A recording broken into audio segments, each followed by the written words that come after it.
Hey guys, tonight we're sneaking behind the velvet curtains, past the silk dressing gowns and the suspiciously large powdered wigs, into a world so drenched in luxury that it makes modern influencer culture look like a Craigslist yard sale.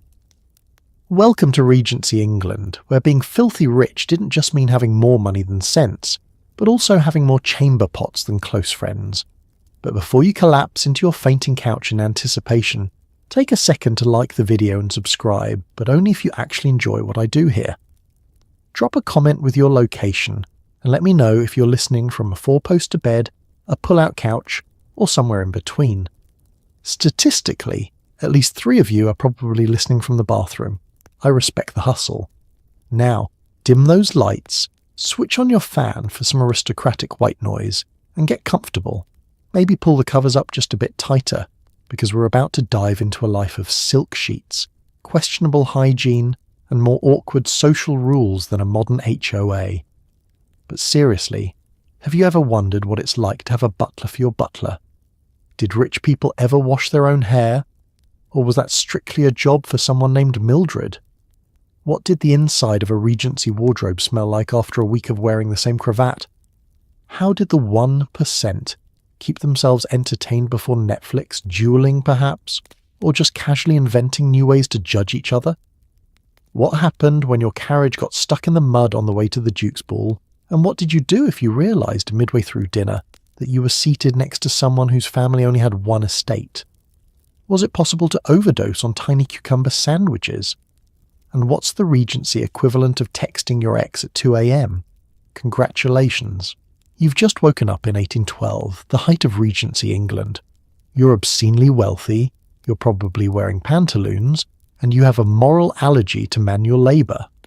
Let's see if you can survive a day in the life of the filthy rich. Good luck. You open your eyes not to an alarm clock but to the gentle sound of an underpaid maid tiptoeing across Persian rugs, hauling a porcelain basin of water so cold it could shock a corpse awake. The sunlight slithers through embroidered drapes, and before you've even had a chance to yawn, 3 different people are already fighting over who gets to comb your hair. It's a tough life, but someone has to nap through it.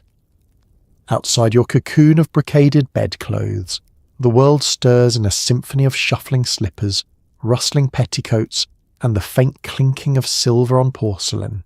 Before you're truly awake, you catch the scent of rosewater and furniture polish, an aroma that says privilege with undertones of mild mildew and last night's candle wax. Your pillow is so soft that it's possibly illegal in 4 countries, and your sheets are a masterpiece of thread count, though you suspect the laundry is mostly ceremonial. There's a routine to all this, a choreography of waking up rich in Regency England. First, a housemaid whisks open the heavy curtains, letting in just enough morning to make you reconsider your life choices. Next, the ever-loyal valet or lady's maid appears, bearing news of the weather and whatever trivial scandal has already started brewing downstairs. Your job is simple. Lie back and pretend you slept well, even though you spent half the night worrying about which colour cravat is least likely to offend the Duchess of somewhere important. The morning wash is a ritual unto itself. There's no hot shower or rainfall massage setting, only the aforementioned basin of glacial water, a bar of soap the size of a hamster, and a washcloth that feels suspiciously like fine sandpaper. Your skin, accustomed to pampering, protests the shock. You might dab your face delicately, as if removing a single speck of dust could cause irreparable harm. Meanwhile, a servant stands nearby, politely pretending not to notice you wincing as you try not to splash icy droplets onto the sheets. In modern terms, it's like washing up in a very expensive, highly judged camping trip, except you can't leave bad reviews. As you shiver and dry off, you're reminded that luxury comes with layers. Before you can even reach for your dressing gown, someone else is already holding it open for you. There's no such thing as privacy. You're a celebrity in your own bedroom, attended by a team that knows your moles, scars, and irrational aversions to lavender. The process of getting dressed hasn't even started, but already your personal dignity is somewhere out in the garden, hiding behind the shrubbery.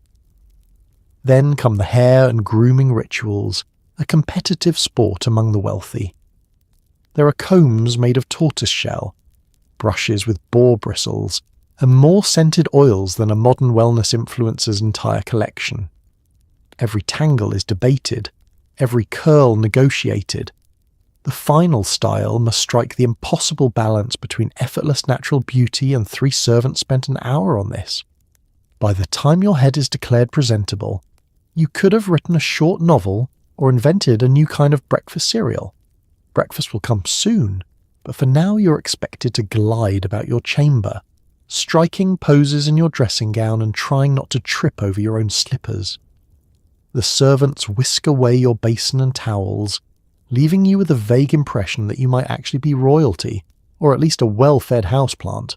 And as you finally shuffle toward the wardrobe for the next ordeal, getting dressed, you might spare a brief silent wish for just 5 more minutes in bed. But there's no time. A new day in Regency luxury is calling, and it takes a small army to get you out of it.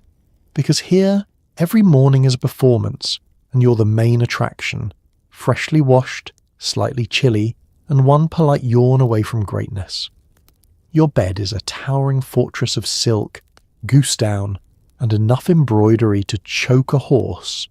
But beneath all the layers lurks danger, mysterious lumps, ancient stains, and the ever-present risk of bed bugs with noble titles of their own. You consider the odds. Will you make it to breakfast without developing a rash only seen in the upper classes? This is not your modern, memory foam mattress with cooling gel and a 10-year warranty. No, your Regency bed is more like a soft, lumpy monument to centuries of questionable sleep science. There are at least 3 feather mattresses stacked so high that falling out of bed could count as an attempted escape. And while the sheets are technically fresh, you know for a fact that the laundress and the footman have different definitions of clean. One uses soap, the other swears by shaking out crumbs and hoping for the best. The moment you slide between the sheets, you're enveloped in a cloud of perfume and starch. The top cover is a brocade quilt heavy enough to pin a small child. Embroidered pillow shams announce to any would-be visitor that your family is both wealthy and deeply insecure about it. Your feet, lost somewhere in the endless bedding, discover mysterious objects, a forgotten sachet of lavender, a cold spot that feels disturbingly damp, and, if you're truly unlucky, the corner of an old handkerchief that's probably been there since last season. You lie back and listen. The bedchamber, so elegant by daylight, is not quiet. The walls creak with every breeze.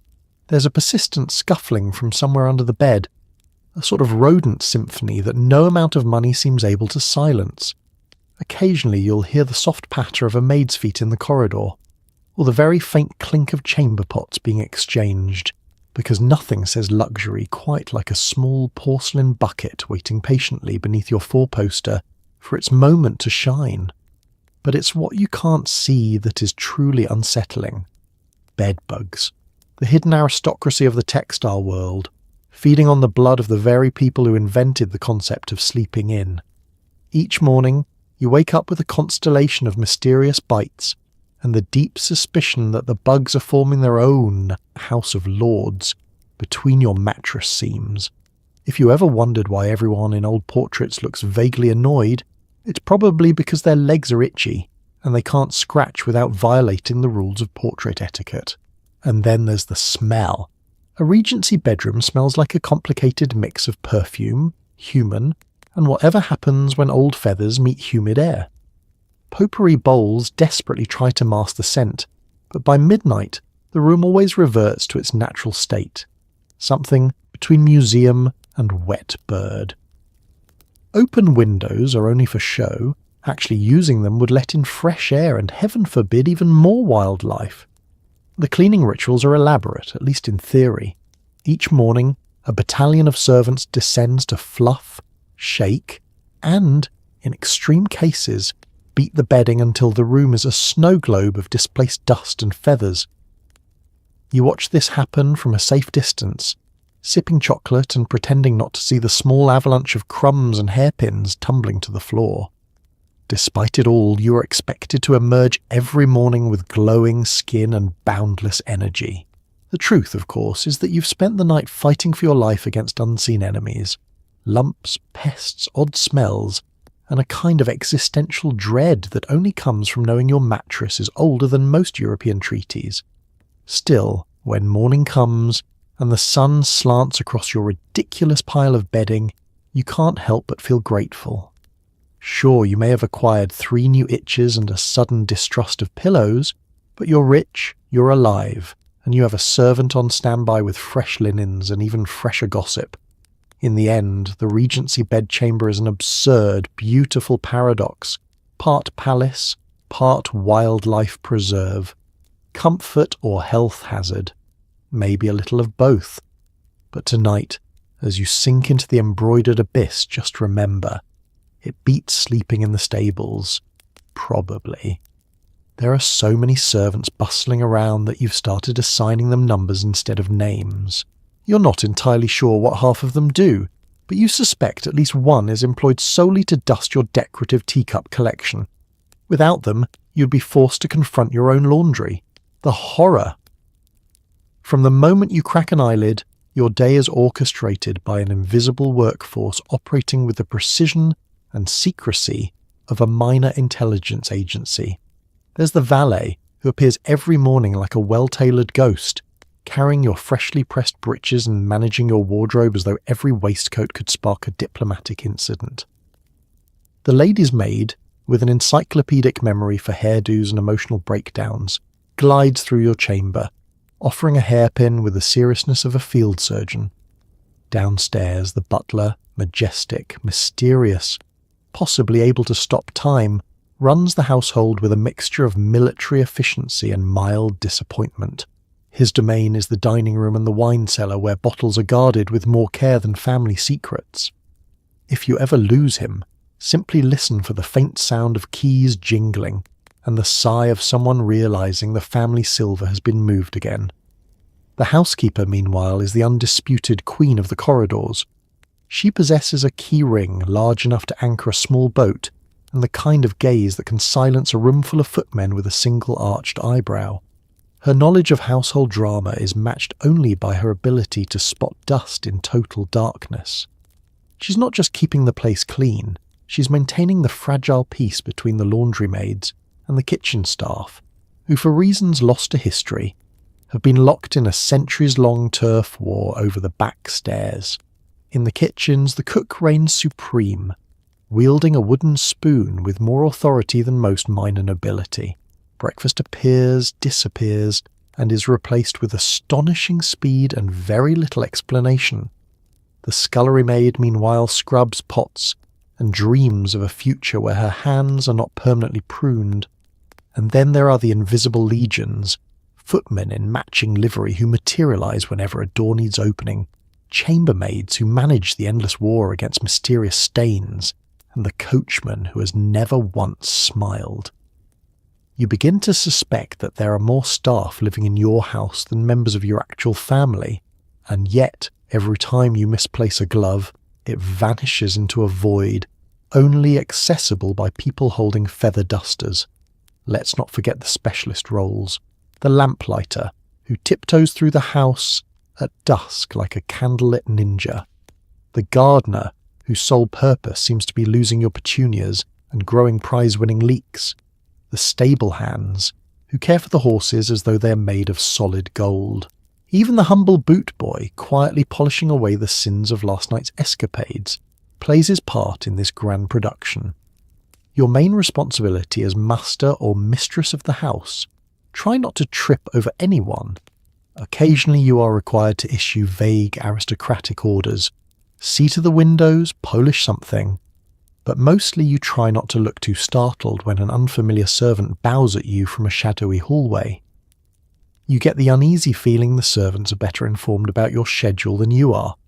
Case in point, once, after mentioning a craving for scones, you were presented with 3 varieties by breakfast, one of which had your initials baked into it. You're not saying the staff can read your mind, but you wouldn't bet against it.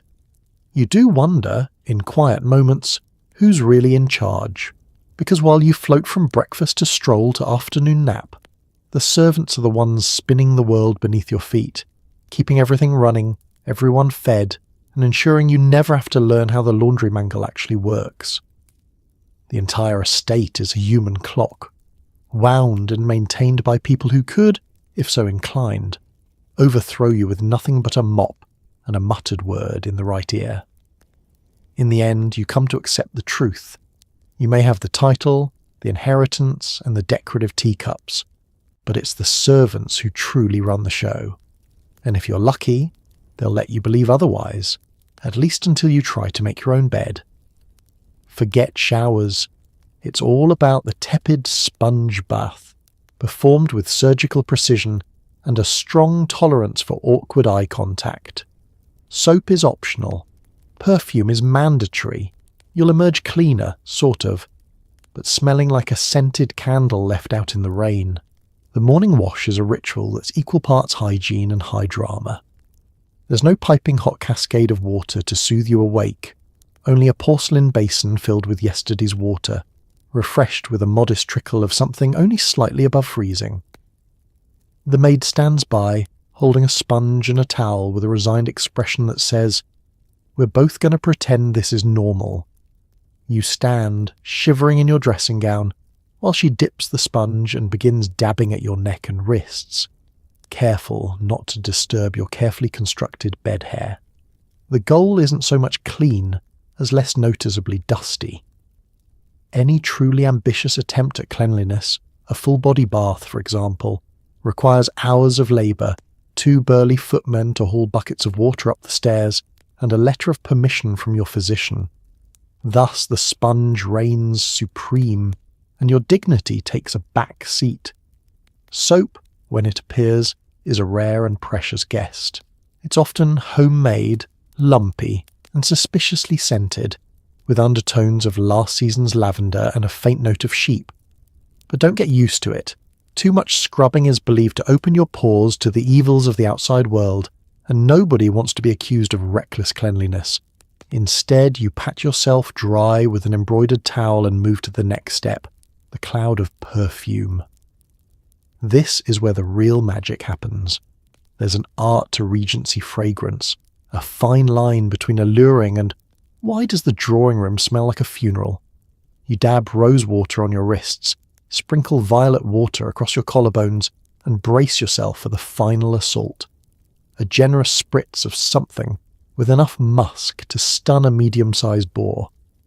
This scent, you are assured, is the very peak of sophistication. It's also the only thing standing between you and the collective nose of the breakfast table. Grooming isn't just about fragrance. Hair must be brushed to glossy perfection, and teeth? Well, let's not get carried away. A quick scrub with a twig or a dab of charcoal is as close as you'll get to dental hygiene. You rinse your mouth with a stringent mouthwash that tastes like despair and raw herbs, then smile and hope your wealth distracts from your breath. For men, shaving is a minor ordeal. Your valet stands ready with a straight razor and a steady hand, and you try not to flinch as he navigates the delicate landscape of your chin.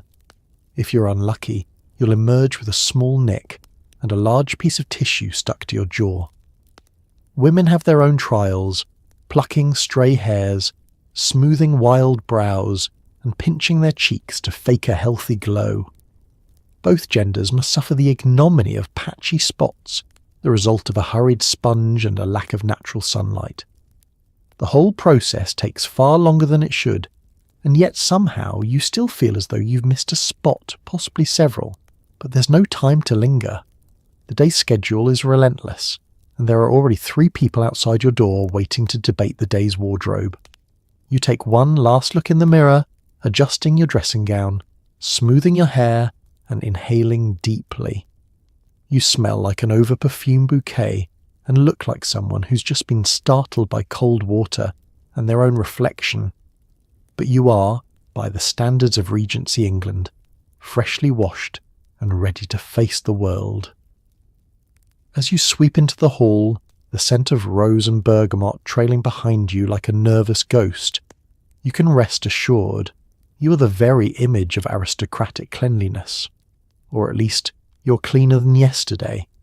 And in this era, that's considered a triumph. Getting dressed is less about self-expression and more about surviving a high-stakes game of sartorial Jenga. Silk stockings, breeches, waistcoats, cravats, and an overcoat that could double as a circus tent. You'll need a full staff, a strategic mind, and at least 3 hours to make it to breakfast fully clothed. The day's first real challenge is standing still while your valet or lady's maid eyes you up and down like a general inspecting the troops. They are not here for your opinions. They have a vision, a grand, layered and unreasonably tight vision that will be achieved, even if it means physically stuffing you into your breeches while humming a threatening lullaby.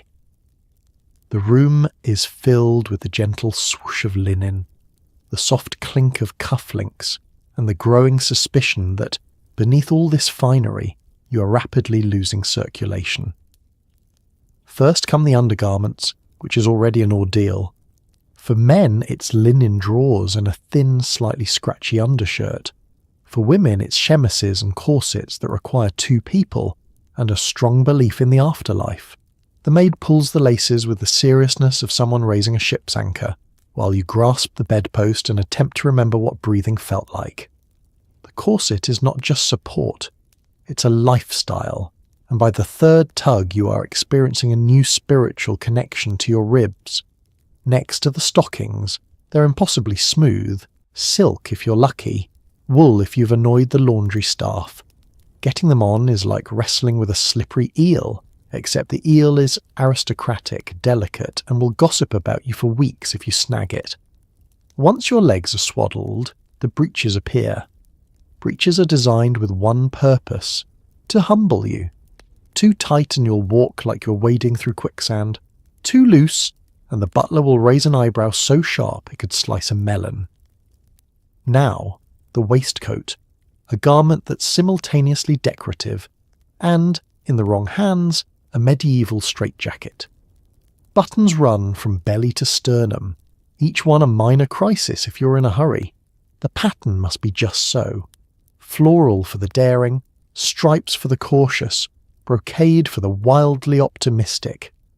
Women face their own mountain of layers: petticoats, under petticoats, outer petticoats, and the gown itself, with sleeves that could conceal a family of ferrets and skirts so wide they require their own gravitational field.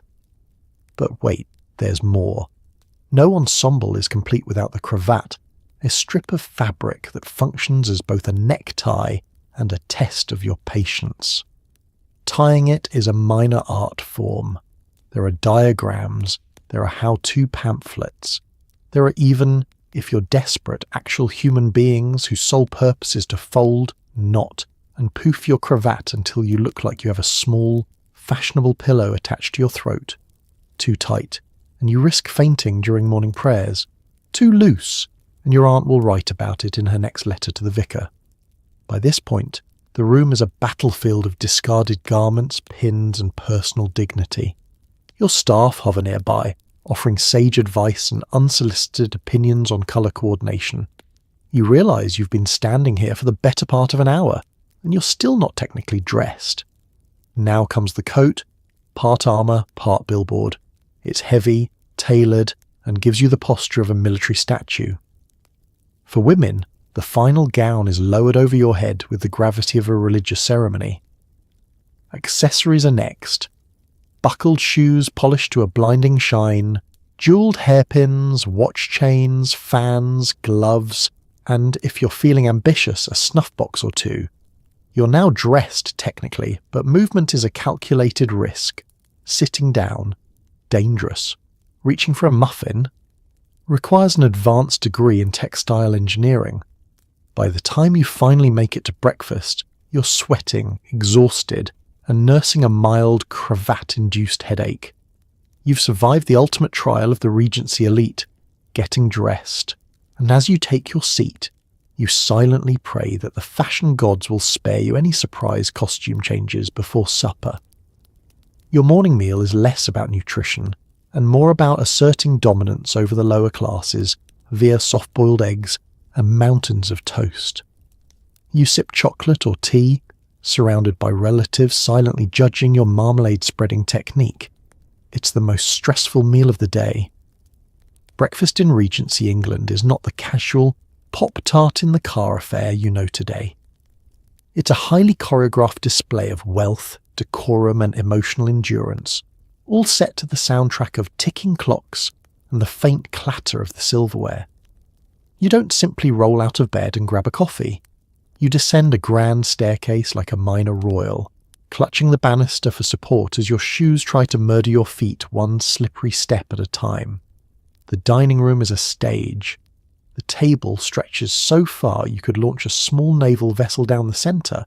Starched linens glow in the morning light, and the plates are so delicate you're afraid to breathe on them. Place settings are a minefield of forks, knives, and mysterious spoons. Your main goal is not to eat, but to avoid making a fool of yourself before noon. Servants drift around like well-dressed ghosts, refilling cups and presenting dishes with the gravitas usually reserved for religious rituals. The butler, upright and omnipresent, supervises the affair as if it's the Treaty of Versailles. One wrong move, a clumsy drop of the napkin, a buttered roll that escapes onto the carpet, and you'll be remembered at family gatherings for the next decade as the one who couldn't manage a crumpet. As for the food, it's less grab and go and more take your time or risk social ruin. There are soft-boiled eggs, balanced delicately in porcelain cups, waiting to be decapitated with military precision. Toast arrives in towers, cold by the time it reaches you, and accompanied by at least 3 varieties of jam, all with labels in illegible French. There's kedgeree, a dish involving rice, fish, and presumably regret, kidneys for the brave, and enough butter to clog the arteries of an entire parish. Drinks are a declaration of personality. Tea is for the pious, coffee for the cosmopolitan, and hot chocolate, a thick syrupy luxury for the unapologetically decadent. The chocolate is so rich that it leaves a film on your lips, a subtle badge of honour for the truly wealthy. If you spill it, you might as well move to Scotland and change your name. Conversation, meanwhile, is a game of social chess. No topic is truly safe, but everyone tries their best. The weather, always terrible. The neighbours, worse. And if you're feeling bold, news from London. Every statement is a careful manoeuvre, every smile a subtle warning. You monitor your relatives' faces as you reach for the marmalade. Too much enthusiasm and you'll be accused of gluttony. Too little, and Aunt Eugenia will write home that you're ill. Breakfast is also the official start to the day's rumour mill. There's a particular cadence to Regency gossip. First, a cautious question, did you hear? Then a collective leaning in, followed by an eruption of whispered speculation about Lady So-and-so's hair, or the mysterious visitor seen outside the apothecary at dawn. You learn to eat quietly and chew slowly, lest you miss the delicious details. But for all the ritual, anxiety and peril, there's something oddly comforting about the predictability of it all.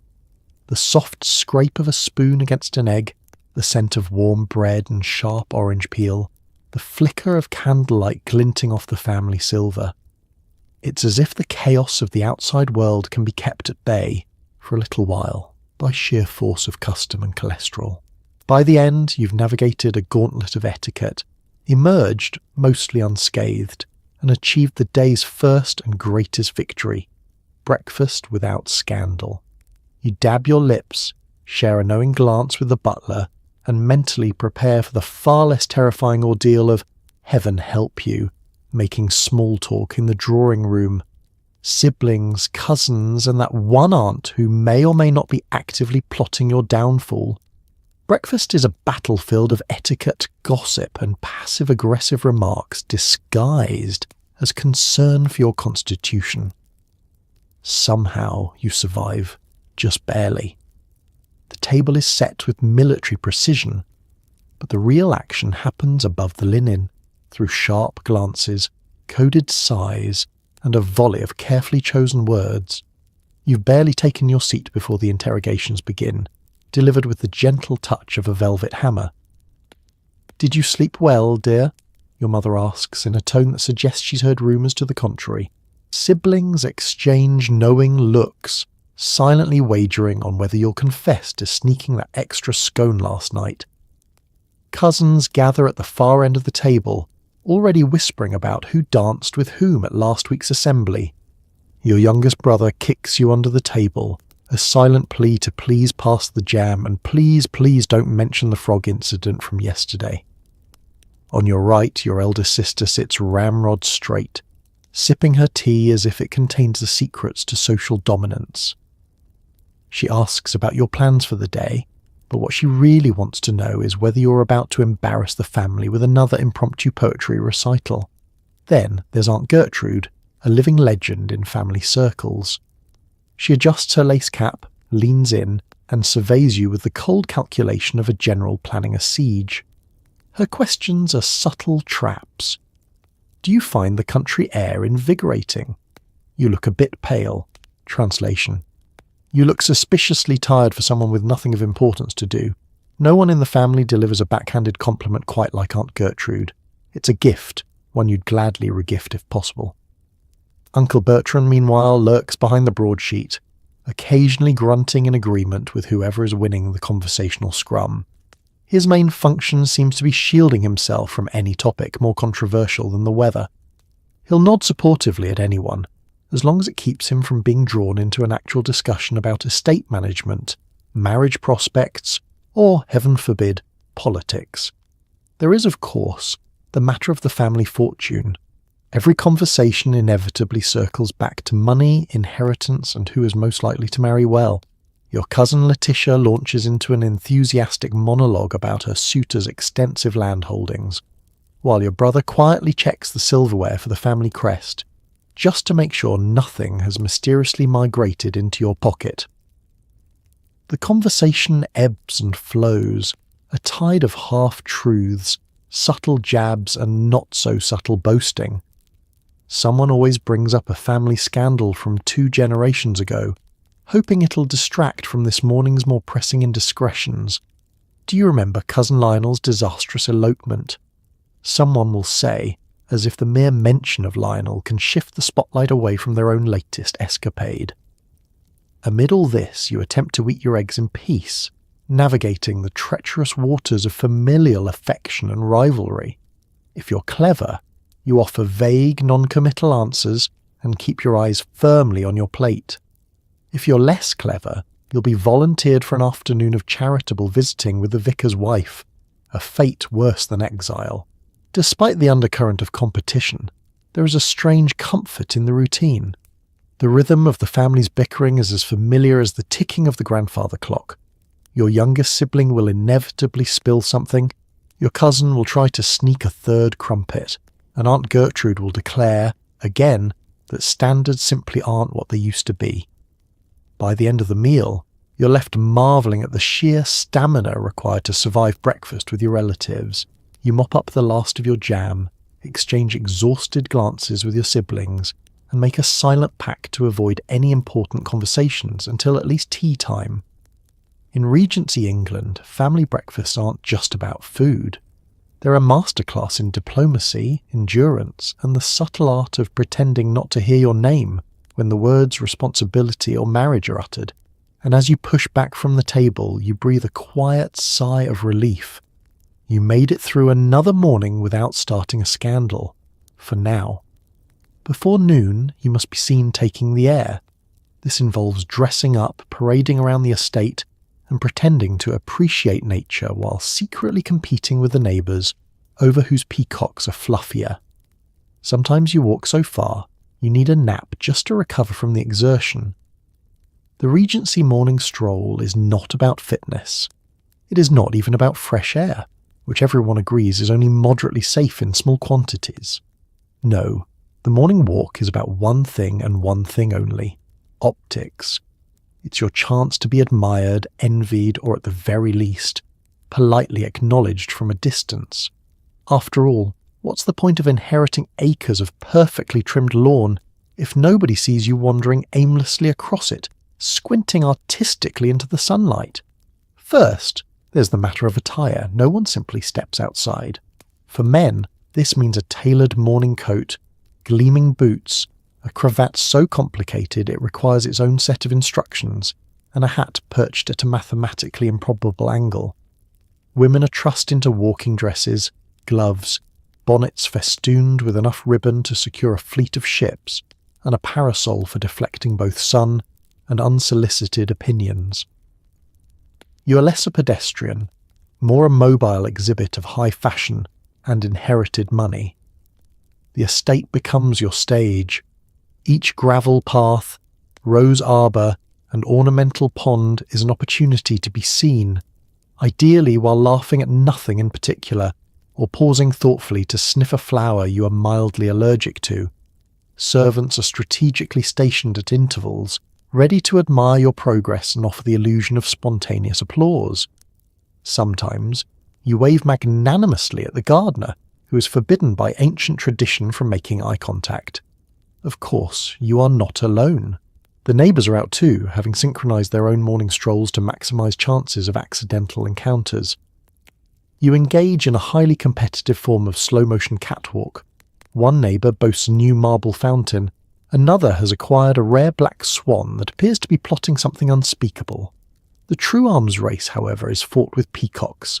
These birds, universally regarded as the living embodiment of smugness, are meticulously groomed, paraded, and, if rumours are true, sometimes bribed with raisins to display their full fan of feathers exactly as guests pass by.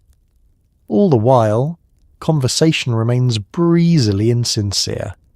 "What a delightful morning," someone remarks, even as clouds threaten rain, and a light breeze attempts to snatch your hat.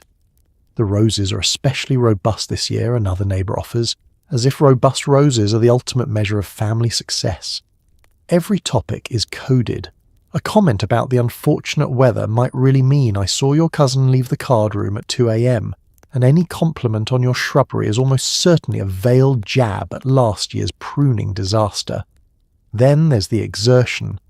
Regency fitness is a delicate dance between social obligation and genuine effort. You amble from the ha-ha, a ditch with better PR, to the folly, a structure with no purpose except to impress guests, and finally to the lake, which no one has ever actually swum in. If by misfortune your walk extends past a certain threshold, let's say, 3 consecutive flower beds, you're entitled, by law and tradition, to complain of fatigue and request a restorative snack. You may even feign a dizzy spell, which earns you both a seat in the shade and the admiration of onlookers for knowing your limits. At last, after one lap of the grounds, a polite exchange of shallow compliments, and a silent contest of whose dog is fluffier, you can retreat indoors. You've survived another stroll, preserved your reputation, and almost convinced yourself that you enjoyed nature. Almost. In Regency England, the morning walk isn't exercise. It's theatre, it's politics, it's the ongoing quest to out-peacock the competition. And if you're clever, you'll arrange for the butler to have your favourite chair and a small cake, waiting by the window for your triumphant, exhausted return. With hours to fill and absolutely nothing productive to do, you master the art of killing time. Card games, embroidery, and the thrilling sport of listening to a cousin read poetry aloud until everyone's spirit leaves their body. Occasionally you fake a headache to escape. This is Regency leisure. A long, languid stretch of day where the clock seems to have joined you in doing absolutely nothing of consequence. You settle into the drawing room, a cavernous space furnished with sofas that look inviting but are secretly engineered to encourage good posture and prevent actual napping. Sunlight filters in through layers of lace curtains, illuminating motes of dust and the faint outline of a portrait ancestor whose main achievement appears to be surviving this much free time without taking up competitive yodeling. The first challenge is choosing your entertainment.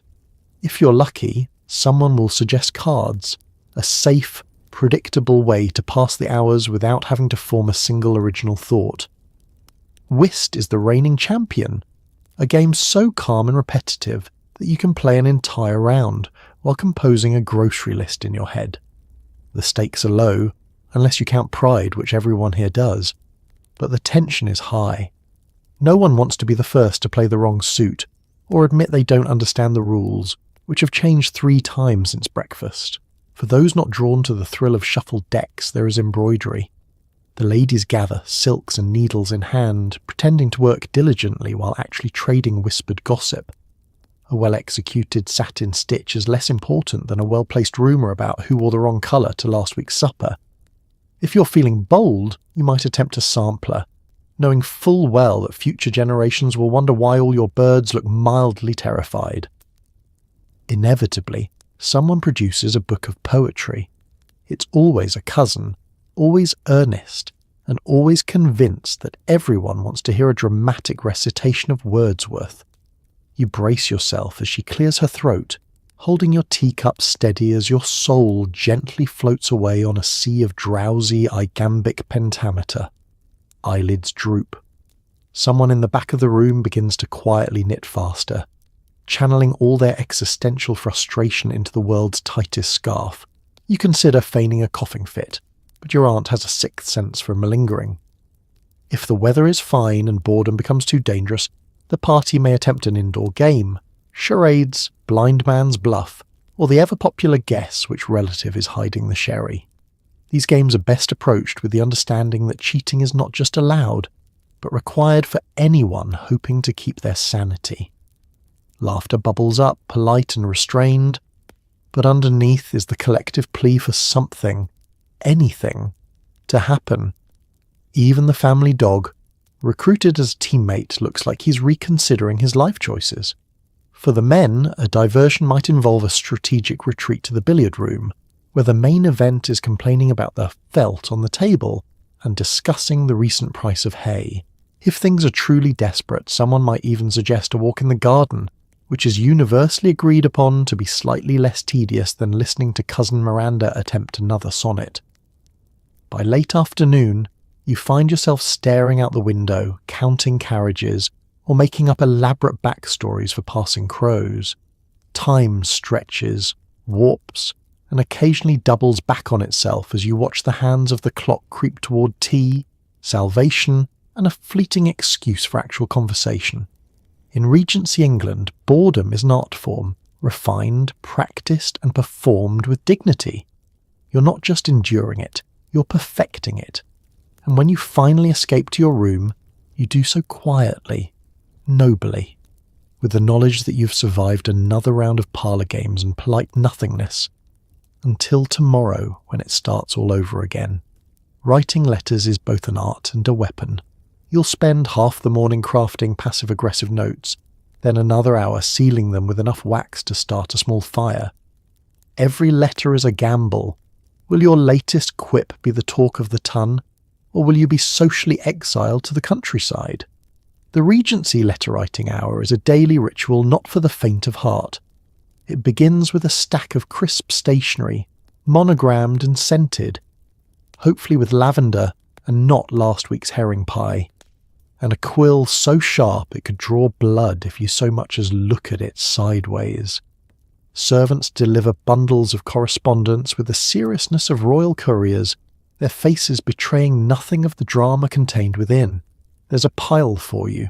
Invitations, replies, warnings about Cousin Felicity's little mishap at the assembly, and at least one mysterious envelope with a wax seal from someone you'd hoped had moved to Scotland. Seated at your escritoire, you gather your arsenal. Ink, sand, sealing wax, and a set of rhetorical daggers honed through years of social sparring.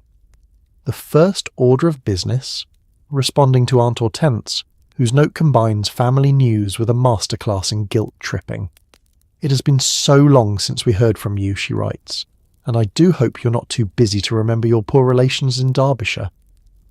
You reply with a flourish, offering just enough warmth to satisfy her, but not enough to inspire a week-long visit. Then there are the invitations.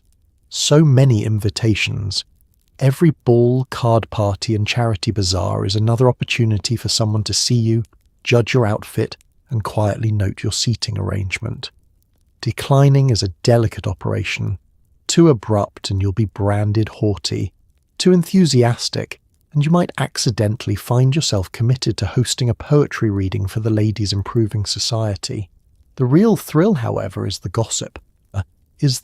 Every letter carries the seeds of scandal, watered liberally with hints and flourishes. Did you hear about Lord Pembroke's unfortunate incident with the duck pond? You write to your confidant, knowing your words will ripple through parlours and tea tables from Mayfair to Bath. Correspondence is the Regency internet. Nothing is true until it's written, and nothing is forgotten once it's delivered.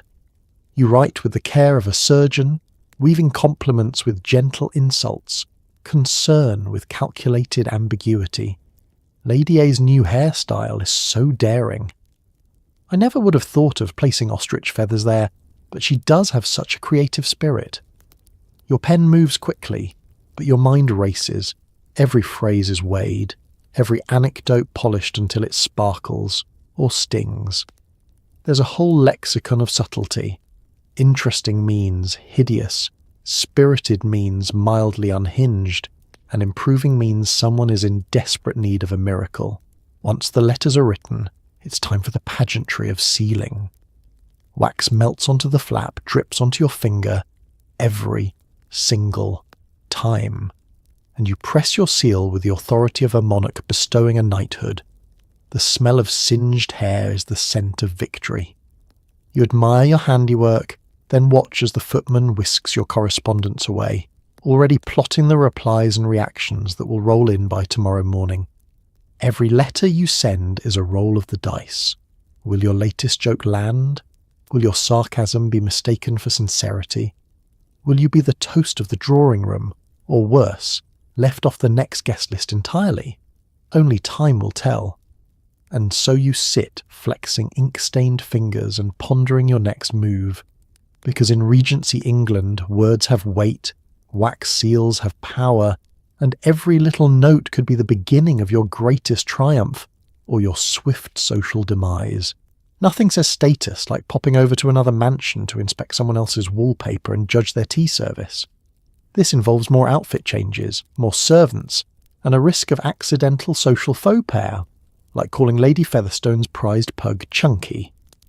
Preparing for a Regency social call is a full-scale military operation disguised as polite leisure. You might imagine that after breakfast and the obligatory morning stroll, you'd have earned a rest. But society waits for no one, especially not someone still wearing their breakfast cravat. The first sign the day's visits are about to commence is the sudden materialization of half your household staff, arms full of clothing, shoes, hats, and something that might be a parasol or possibly an experimental weather balloon. The outfit change is non-negotiable. Morning dress is suitable for breakfast and idle indoor pursuits, but never, never for being seen in public, even if public just means Lady Fortescue's drawing room 4 doors down. Your valet or maid, already halfway through their second cup of tea, briskly strips away your earlier efforts and begins assembling a new wardrobe. For men, this means a fresh cravat, different colour, equally confusing to tie, a coat with slightly more buttons and boots polished to such a shine that you could use them to signal ships at sea. Women's attire, of course, is a Rubik's cube of new petticoats, a different dress, not the muslin, the other muslin, and a bonnet designed to both impress and, ideally, prevent sunburns and unwanted conversation. There's a strategy to visiting hours. Arriving too early risks catching your hosts in dishabille, a social disaster. Too late, and you're labelled fashionably unreliable, which in Regency code is only slightly better than outright villainy. Servants are dispatched ahead with calling cards, an elaborate business card system that lets everyone know who is visiting whom, who's not at home, sometimes very much on purpose, and who must now scramble to produce fresh cakes and act delighted by your sudden arrival. The journey itself is a trial. Your carriage, a rolling status symbol, is dusted off, horses harnessed and footmen placed in formation. If the weather's fine, you may opt to walk, which gives you a chance to parade your latest hat and feign surprise when you accidentally bump into your neighbour en route, who, astonishingly, is also dressed to the nines for a quick trip to the fishmonger.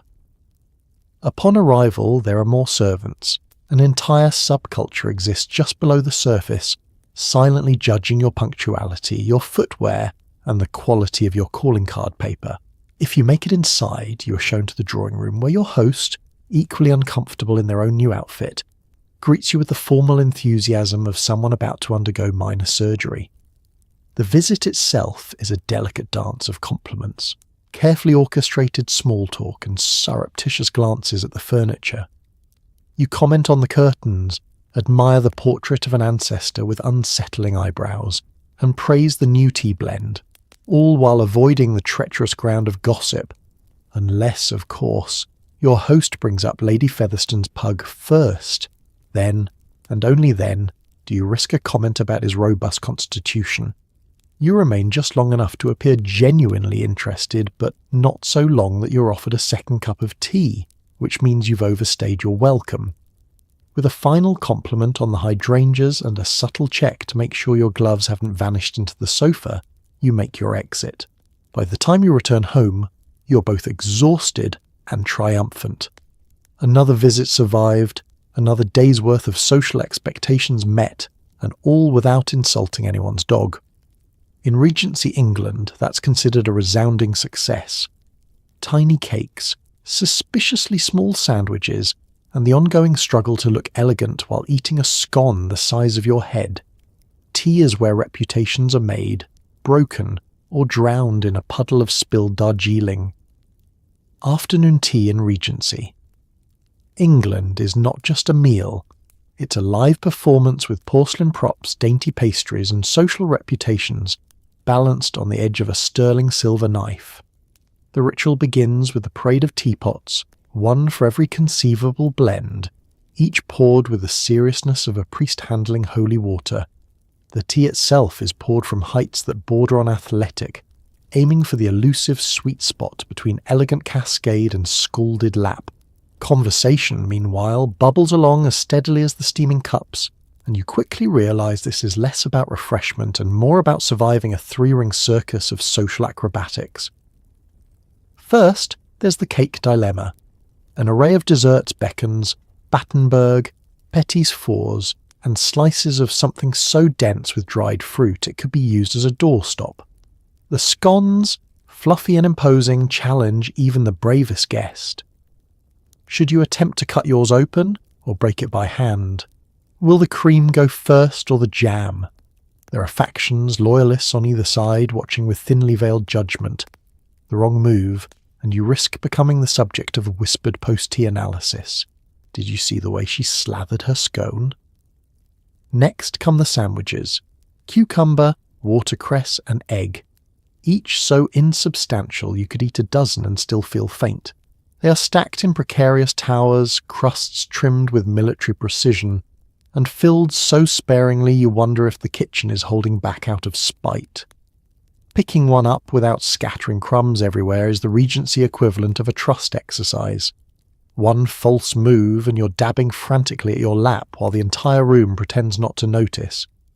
Conversation at tea is a delicate balancing act. 1 part genuine inquiry, 2 parts calculated risk. You're expected to inquire after everyone's health, while avoiding mention of the unfortunate rash your cousin picked up in Bath, and express polite interest in the latest charity bazaar or local theatre production. At the same time, your ears perked for the slightest whiff of scandal. Lady Witherspoon's new companion, Lord Darnley's late-night carriage ride, the mysterious absence of plum cake from the table, each is fair game for speculation, provided it's done in a tone of casual, disinterested amusement. Tea is also a test of poise. You hold your cup just so, pinky angled for maximum effect, even as your arm slowly goes numb. Pouring milk before or after the tea is a controversial subject best avoided, unless you're looking to start a philosophical debate. Every gesture is scrutinised, every laugh measured. Dropping a spoon is grounds for a brief silent prayer. Accidentally knocking over a sugar bowl is the kind of event that makes it into family lore, retold at gatherings for decades. Amid all this, the servants move with quiet efficiency, refilling cups, replenishing sandwiches, and clearing crumbs with a flick so smooth it seems choreographed. You envy their calm as you desperately try to remember which plate is yours and whether you've already greeted Lady Digby or only dreamed about it. By the end, you've survived more than just a snack.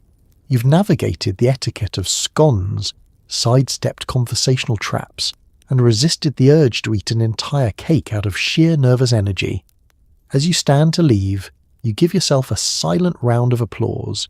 You didn't spill anything, insult anyone's jam placement, or choke on a sandwich. In Regency England, afternoon tea is a battlefield disguised as a bakery, and every day you leave with your reputation intact is a victory worth savouring, one crumb at a time. You flirt with fans, lock eyes across crowded rooms, and try not to faint when someone touches your gloved hand. Courtship is a strategic operation, equal parts romantic tension and cutthroat competition. One wrong word, and you're doomed to a lifetime of awkward encounters at country balls. In Regency England, the art of courtship is less about love and more about surviving a minefield of social protocols with your dignity and inheritance intact. The day's festivities might be nominally about tea, dancing, or poetry, but beneath every polite interaction is an undercurrent of calculation. You are at all times simultaneously trying to secure a future and avoid public humiliation. The stakes? Only your heart, your fortune, and the likelihood of being forced to marry your cousin from Cornwall. It all begins with a glance. A well-timed meeting of the eyes across a ballroom can launch a dozen whispered rumours and at least one hastily convened family council. You must be subtle. Linger too long and you're branded forward. Too short and your intentions vanish like unbuttered toast. A flick of a fan, a hint of a smile, these are your tools, honed sharper than any duelling pistol. For men, the challenge is to look interested but not desperate, chivalrous but not predatory, well off but not too well off, lest you attract a swarm of matchmaking mothers eager to offload their most opinionated daughters. The next manoeuvre is conversation. You approach, heart pounding, palms slightly clammy, and attempt to start a dialogue using only the most rigidly approved topics. The weather, the most recent assembly, and if you're feeling bold, the relative quality of local sheep. Each word is a step in a delicate dance, and one misstep, a joke too sharp, a compliment too direct, a reference to politics, can send your hopes crashing. You remember, too late, that last season's most eligible bachelor was banished to Wales after an ill-timed remark about the vicar's wig. Physical contact is another hazardous frontier. Forget about stolen kisses in moonlit gardens. In Regency England, the light brush of a gloved fingertip during a quadrille is enough to send shockwaves through an entire household. Shoulders brush during a country dance, and suddenly you're on the receiving end of knowing glances from every chaperone within 20 yards. If your fingers linger for even a heartbeat too long, you might as well start picking out matching sets of silverware.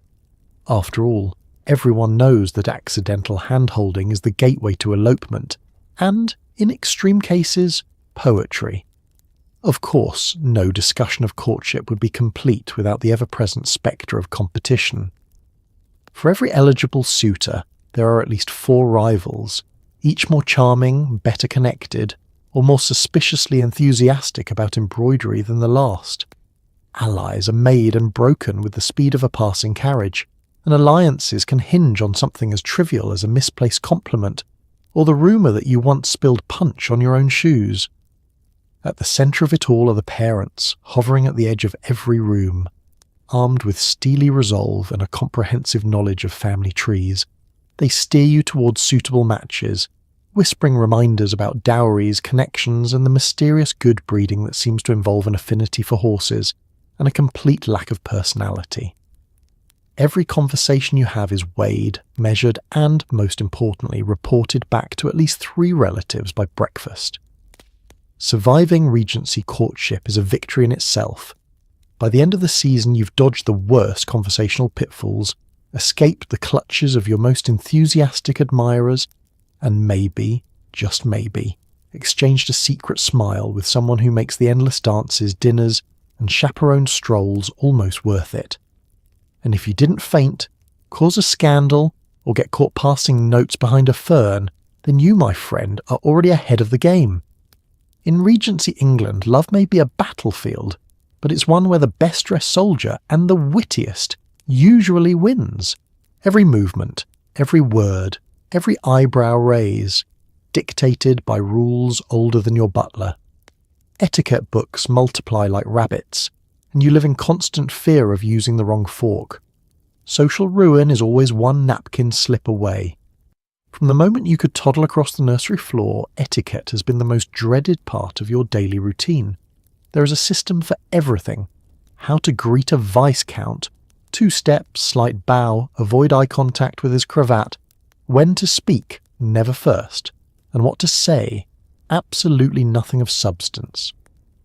Your governess's bookshelf groans under the weight of tomes with titles like The Complete Manual of Regency Manners and On the Artful Use of the Soup Spoon. You suspect that, left unchecked, these books would soon overrun the house, like ivy, if ivy could critique your posture and demand you address the footman with sufficient gravity.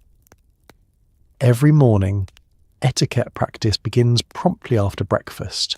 You stand ramrod straight in the drawing room, balancing a heavy book atop your head as your instructor surveys you like a disappointed falcon. The lessons cover everything from walking gracefully, heel, toe, glide, never clomp, to sitting like a gentle person, which apparently requires you to contort your spine into a shape last seen in architectural sketches of Gothic cathedrals. Then come the handkerchief drills. How to produce one discreetly, from the left sleeve, never the right. How to dab your nose without appearing to have a nose at all. And most importantly, how to faint elegantly if the conversation turns to anything as shocking as politics, childbirth, or the price of turnips. Your cousin famously swooned at the mere mention of Napoleon's hat and was considered the height of good breeding for a full week. Conversation is an etiquette minefield. You practice polite phrases in front of the mirror. How charming indeed. And I must congratulate you on your most unique bonnet. Direct statements are discouraged. Instead, you learn the art of the gently implied insult, compliments that hover delicately between sincere and suspicious. Your aunt claims that with enough practice, you'll be able to wish someone a pleasant morning while questioning the legitimacy of their family crest.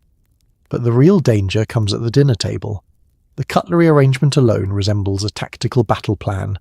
3 forks, 2 knives, a spoon shaped like a tiny canoe, and something called an asparagus server. Choose incorrectly, and you'll hear the sharp intake of breath from down the table, followed by the family's favourite sport, watching someone else flounder. Napkins, you discover, are their own source of peril. One false move, tucking it into your collar, folding it into a swan, or heaven forbid, dropping it on the floor, and your reputation will be in tatters before dessert. Even facial expressions are governed by unspoken laws. Too much enthusiasm and you're labelled vulgar. Too little and you're uninterested. A single poorly timed eyebrow raise can spark gossip faster than a spilled inkwell. Your younger brother once smiled broadly at the Countess of Derby and was banished to the children's table until further notice. Despite the stress, there's a certain satisfaction in mastering the endless rules. When you glide into a room with the right blend of grace and indifference, or you select the correct fish fork without hesitation, you can almost see your governess weeping with pride behind her teacup. And when you manage a perfect curtsy without toppling over, it feels like winning a gold medal at the Olympics, if the Olympics judged you solely on your ability to stand very still and not make eye contact. So you practice, you persevere, and you pray. Because in Regency England, etiquette is not just a set of rules, it's a survival strategy. And the price for a single mistake, only your social life, your family's legacy, and perhaps your right to ever eat pudding again. No pressure. You never touch a coin yourself, but the household accounts could fund a small war. Your daily expenses include shoes for the horses, lace for the curtains, and emergency funds for unexpected gambling losses. Debt is a fashionable accessory. Money in Regency England is an abstraction for the wealthy. A distant rumour wafting through drawing rooms, mentioned only when absolutely necessary and preferably in French. You have an allowance, a sum so large and vague that you assume it's calculated using a system of moon phases and the price of imported pineapples. Any mention of actual coins is beneath you. Your purse, if you even have one, contains perhaps a single shilling and a handful of peppermint lozenges for emergencies. The true heart of your finances beats in the accounts room, a shadowy domain ruled by the family steward. He is a man of mysterious talents, capable of making ledgers balance through sheer force of will and a slight intimidation of local tradesmen. You encounter him only rarely, usually when he appears in the hallway with a sheaf of bills and a polite, haunted expression. "If I might have a word, sir," he begins, and you instantly develop a pressing engagement elsewhere, anywhere, really, as long as it does not involve subtraction. The expenses, when you pause to notice, are staggering. There are the obvious costs: gowns from London, boots from Paris, hats that seem to multiply in the night. The horses require shoes, the coach needs repairing after the last minor accident with the duck pond, and the stables must be stocked with oats, hay, and the occasional emergency vet visit after an ill-advised midnight race. Then there are the invisible luxuries: lace for the curtains, changed with every season, new wallpaper for the breakfast room, because green is suddenly dreadfully last year, and candle wax by the ton. Lighting a home in the evening requires a full staff and a small forest's worth of tapers. You once considered keeping the lamps unlit to save money, but the family revolted at the suggestion, and your reputation as that miserly cousin took weeks to repair. Gambling is an inevitable hazard of high society. A night at the card table can end with your pride intact and your pockets empty, or, on one infamous occasion, with the deed to a cottage in Sussex changing hands over a disputed game of faro. No one actually pays their gambling debts on time. Doing so would be considered gauche, but the EOS circulate like social currency, their true value determined by gossip and the odds of a surprise inheritance. You keep a tidy sum in reserve for unexpected losses, as well as for the occasional bribe needed to keep certain stories out of the morning papers. Debt, in Regency England, is less a misfortune and more a conversational flourish. Everyone has it. Few admit it. Creditors send polite notes, which you ignore until they become less polite. Friends compare their mounting obligations as if discussing rare breeds of dog. "I owe Fortescue 2,000 for that unfortunate wager at Almack's. Someone will sigh," to which you reply, "Only 2,000? You're practically a pauper." The right kind of debt, owed to the right kind of person, can even enhance your social standing. Behind the glittering facade, however, anxiety lurks. The family fortune must be preserved for future generations, your ancestors remind you from their gloomy portraits. Estate income, trust funds, and the occasional windfall from a distant uncle all contribute to the delicate balance. When the steward does finally corner you, he presents the figures with the air of a priest delivering unwelcome prophecy.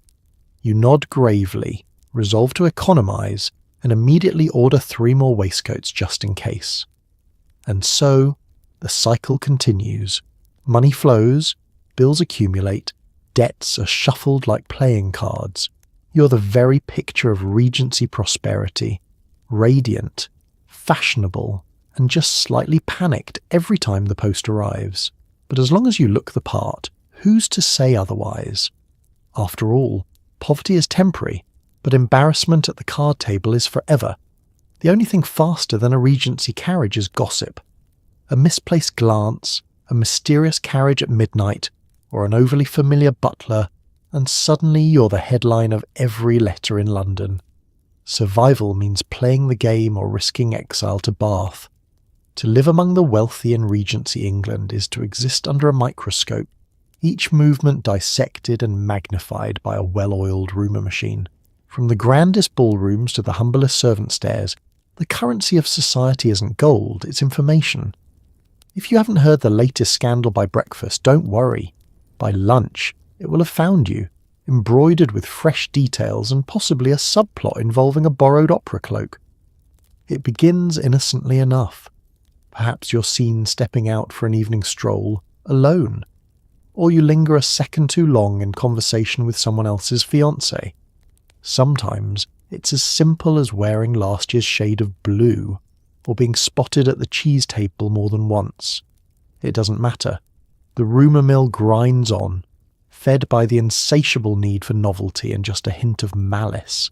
The real experts are the ladies of the ton, masters of subtle interrogation, arching their eyebrows into question marks and pretending surprise at everything, even things they arrange themselves. "Oh, I had no idea Lady Bellingham was so fond of poetry readings with Lord Wexley," someone will murmur, all innocence and razor blades. Within hours, invitations are being rescinded, alliances reconfigured, and at least one person is considering a strategic trip to the countryside. Servants, meanwhile, are the unseen conductors of this symphony of suspicion. Maids carry news upstairs and down, footmen exchange tidbits over ale, and the butler, who hears everything and says nothing, silently adjusts the seating chart, placing enemies just far enough apart to avoid an actual duel. If you want to know what's really going on, you'd do better bribing the scullery maid than reading the morning papers, for the truly daring scandal can be a tool. Some relish a little notoriety, just enough to keep things interesting, but not enough to be shipped off to Bath for the waters. A clever slip here, a whispered confession there, and suddenly you're the subject of speculative admiration rather than open condemnation. It's a careful balancing act. Too much excitement and you're ostracised. Too little, and you risk being labelled dull, the ultimate social death sentence. Secrets, of course, are rarely kept for long. Confidences exchanged over tea or in the back garden have a way of blooming into full-fledged dramas by the following week. Lovers' quarrels, overdue debts, a secret stash of French chocolates, each is grist for the gossip mill. The best defence? Absolute desirability. Practice your look of wide-eyed innocence in the mirror and keep your story straight. Even if you can't remember exactly why your gloves were found on the terrace at midnight, there are strategies for survival. Befriend the right people, preferably those who have as much to lose as you do. Keep your private correspondence private. Double seal those letters and pray your maid is loyal. And when in doubt, start a harmless rumour about yourself, something amusing enough to distract but not enough to alarm. Did you hear? Lady Fenwick once wore mismatched stockings to church. Scandalous, but survivable. Sometimes, though, the rumour mill grinds a little too fine. A harmless flirtation snowballs into a full-blown scandal, and suddenly you're being gently advised to take the air in Bath. Exile is never stated outright, but it's universally understood, a quiet period of reflection and boredom until society is distracted by a fresh disaster. In the end, the only constant in Regency society is that nothing stays secret forever, so you master the art of smiling through whispers, laugh at the right jokes, and always, always remember, in the war of words, survival favours the nimble, the well-connected, and those who know how to keep a secret, or at least how to spread one artfully. Sometimes you simply recline on a chaise lounge and stare meaningfully at a window for 3 hours, pondering the tragedy of being so wealthy and yet so bored. You'd start a hobby, but you're too tired from all that napping. In Regency England, idleness isn't just permitted, it's practically a virtue. The truly elite have mastered the art of filling their days with a dizzying amount of nothing, all while giving the impression that something terribly important is happening. The chaise lounge becomes your command post. A book lies open in your lap, unread for days, its pages occasionally turned to maintain the illusion of progress. You gaze out over the lawn with the mournful air of a poet in decline, though in truth you're counting sheep, carriages, or just the seconds until tea. Boredom is a status symbol. If you're busy, people might assume you have to be. Far better to appear perpetually at leisure, as though strenuous activity might threaten the delicate balance of your constitution. You could play the pianoforte, practice your sketching, or attempt a little watercolour, but all such activities require motivation, and besides, you're still recovering from the exertion of standing up to greet Aunt Dorothea earlier. Better to simply lounge, perfectly attired, as the clock ticks with the urgency of a melting candle. Occasionally inspiration will strike. You contemplate a walk in the garden, but this would mean summoning a servant to find your bonnet and shawl, and frankly, the garden will still be there tomorrow. You flirt with the idea of embroidery, but your sampler is still somewhere in the bottom drawer, last seen languishing beneath a stack of half-finished letters and social invitations you'll never answer. Your brother floats in, mutters something about riding out, and collapses into an armchair beside you. The two of you stare in companionable silence, united by the shared labour of existing. Time passes strangely in these moments. You imagine yourself as a statue in some future museum, described as in a characteristic pose of gentle ennui, circa 1812. Every now and then a servant enters to poke at the fire or dust around your feet, offering a faintly accusatory cough, as if to remind you that, yes, it is still daylight, and no, you have not moved. The house itself conspires in your idleness. The clock in the hall chimes the hour, which you ignore. Somewhere, a distant relative is having a productive day, and you wish them well from the safety of your upholstered fortress. Even the family dog seems bored, flopping down beside you, sighing deeply and watching the world with the resigned patience of a minor philosopher. You could take up a cause, perhaps write a pamphlet about local improvements or sponsor a new bridge. But the very thought of picking up a pen feels exhausting. Besides, you already sat up for nearly an hour this morning writing a birthday note to your cousin. How much more can society ask of one person? Eventually, hunger stirs you from your reverie. You debate sending for a small cake, but the effort of finding the bell pull is overwhelming. Instead, you compromise by daydreaming about cake, occasionally glancing at the tea tray with the hope that someone, anyone, will read your mind and bring you a snack. As the afternoon sunlight fades and the shadows grow longer, you stretch luxuriously, satisfied that you have accomplished precisely nothing. The day has passed as days often do in Regency England, with little fuss and no measurable achievement. And isn't that, after all, the ultimate privilege? You rise at last, refreshed by your dedication to leisure, and prepare yourself, emotionally, spiritually and sartorially, for the next great trial, staying awake through another evening of polite conversation. For now, you are the reigning champion of doing nothing at all. A trip to Bond Street is both a sport and a display of power. You buy hats you'll never wear and trinkets you don't even like, all for the sake of appearances. Bonus points if you bankrupt a rival by driving up the price of imported silk. Shopping in Regency England is less about necessity and more about making a statement. The destination is always the same: Bond Street, the glittering artery of fashionable life, where the wealthy parade their fortunes and the shopkeepers develop the keen gaze of poker champions. This isn't your modern, errand-filled grocery run. It's theatre, competition, and public relations all rolled into one.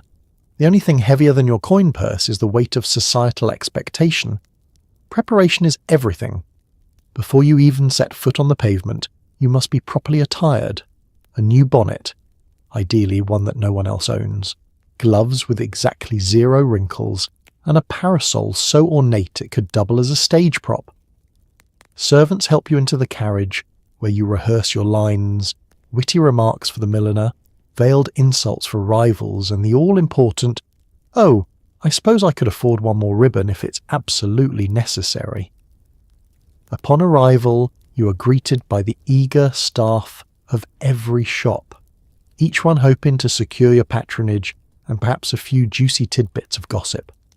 Shop windows gleam with displays of hats, fans, gloves, and every imaginable accessory. You pause outside each one, assessing both merchandise and the competition. The key to a successful shopping expedition is not just buying, it's being seen buying, preferably while laughing carelessly at the price. Inside, the fun really begins. The milliner rushes forward with the latest in French feathered extravagance. "All the rage in Paris," she declares, even as you wonder how many pigeons gave their lives for this particular hat. The dressmaker unveils bolts of silk so luminous they could guide ships in fog. You nod sagely, inspecting fabrics you'll never remember, all the while glancing sideways at Lady Prunella, who is pretending to be uninterested in the very same shade of blue. There are rituals to this game. You must haggle, not to save money, but to demonstrate that you could pay full price and simply choose not to. 10 guineas for this reticule? My dear, is it lined with gold? You sigh, as Lady Prunella bristles and quietly signals her own interest. If you're particularly cunning, you feign delight at a less fashionable item, hoping your rival will rush to snap it up, and thus mark herself as hopelessly out of touch by next week. You buy gifts for relatives you barely tolerate, and order gloves in every colour, just in case there's a sudden shortage of mauve. Trinkets pile up, porcelain snuff boxes, hand-painted fans, a paperweight in the shape of a pineapple. Each purchase is both a souvenir and a signal, proof to the world and to yourself that you're at the very centre of things. Of course, the shopping isn't truly about possessions. It's about the stories you'll tell afterward. How you discovered a rare bolt of Spanish lace. How you rescued a fellow shopper from choosing last season's bonnet. How you outbid 3 duchesses for a parasol shaped like a swan. Shopping is reputation, and reputation is everything. You leave each shop with parcels stacked precariously in your maid's arms, and the knowledge that you've given the Bond Street grapevine something to whisper about. By the end of the spree, your purse is lighter, your spirits oddly high, and your home just a little more cluttered. Back in the drawing room, you regale your family with tales of cunning bargains and near misses with disaster. You have survived Bond Street fashionably, triumphantly, and with just enough left over for tea. In Regency England, shopping is a competitive sport where winning means never wearing the same bonnet twice, and always letting everyone know you could have spent even more. Dinner is where alliances are forged and enemies are made, usually over overcooked pheasant and suspect aspic. The wine flows, the conversation sparkles, and someone always says something that will haunt them for years. The dinner party in Regency England is the main event, a nightly performance where everyone's true talents, or lack thereof, are put on spectacular candlelit display. The first challenge is simply arriving. Coaches pile up in the gravel drive, each footman struggling to announce names without butchering them beyond recognition. Once inside, you are herded through a sea of silk and brocade, nodding and bowing your way toward a room so fragrant with roasted meats and beeswax that you could lose your sense of smell for a week. Seating is a delicate operation, orchestrated by the hostess like a military campaign. You pray to be placed near someone tolerable, someone who can discuss poetry, horses, or at the very least, scandalous family history. But fate is capricious, and more often than not you're sandwiched between an aunt who believes in the medicinal power of boiled onions and a baronet determined to corner you on the subject of crop rotation. The only hope for entertainment is the prospect of an unexpected seating disaster. Last year's notorious incident with the gravy boat is still spoken of in hushed tones. The meal itself is a parade of dubious delicacies. Soup arrives first, usually tepid and mysterious, followed by a series of courses ranging from the vaguely edible to the outright alarming. There's always a roast, pheasant or mutton or some unfortunate woodland creature, surrounded by vegetables boiled into oblivion. Aspic, the Regency chef's answer to culinary boredom, makes its sticky, jiggling appearance. You contemplate its origins, then decide some mysteries are better left unsolved. Throughout the evening, footmen move like silent phantoms, refilling glasses and whisking away plates just as you work up the nerve to try the pickled eel. Conversation is the true main course, and it's served in endless, overlapping portions. The topics rotate: local gossip, new plays, the prospect of rain. Witty remarks bounce across the table like tennis balls, with each guest secretly vying for the title of most entertaining. You laugh in the right places, nod sagely at the wrong ones, and do your best not to spill anything down your front, though that too is considered a time-honoured tradition. Of course, no dinner party is complete without a little disaster. Someone will drop a fork, mistake the fish knife for the dessert spoon, or, in a moment of distraction, set fire to a sleeve with the candelabra. The house's most illustrious tale concerns the unfortunate Lord Haddock, who once launched a bread roll so powerfully across the table that it landed in Lady Wilkinson's bosom, resulting in a minor scandal and several unrepeatable jokes. As the meal winds down, the wine flows more freely and tongues grow looser. Old grudges resurface, secret alliances are hinted at, and the younger set stifle giggles behind their napkins.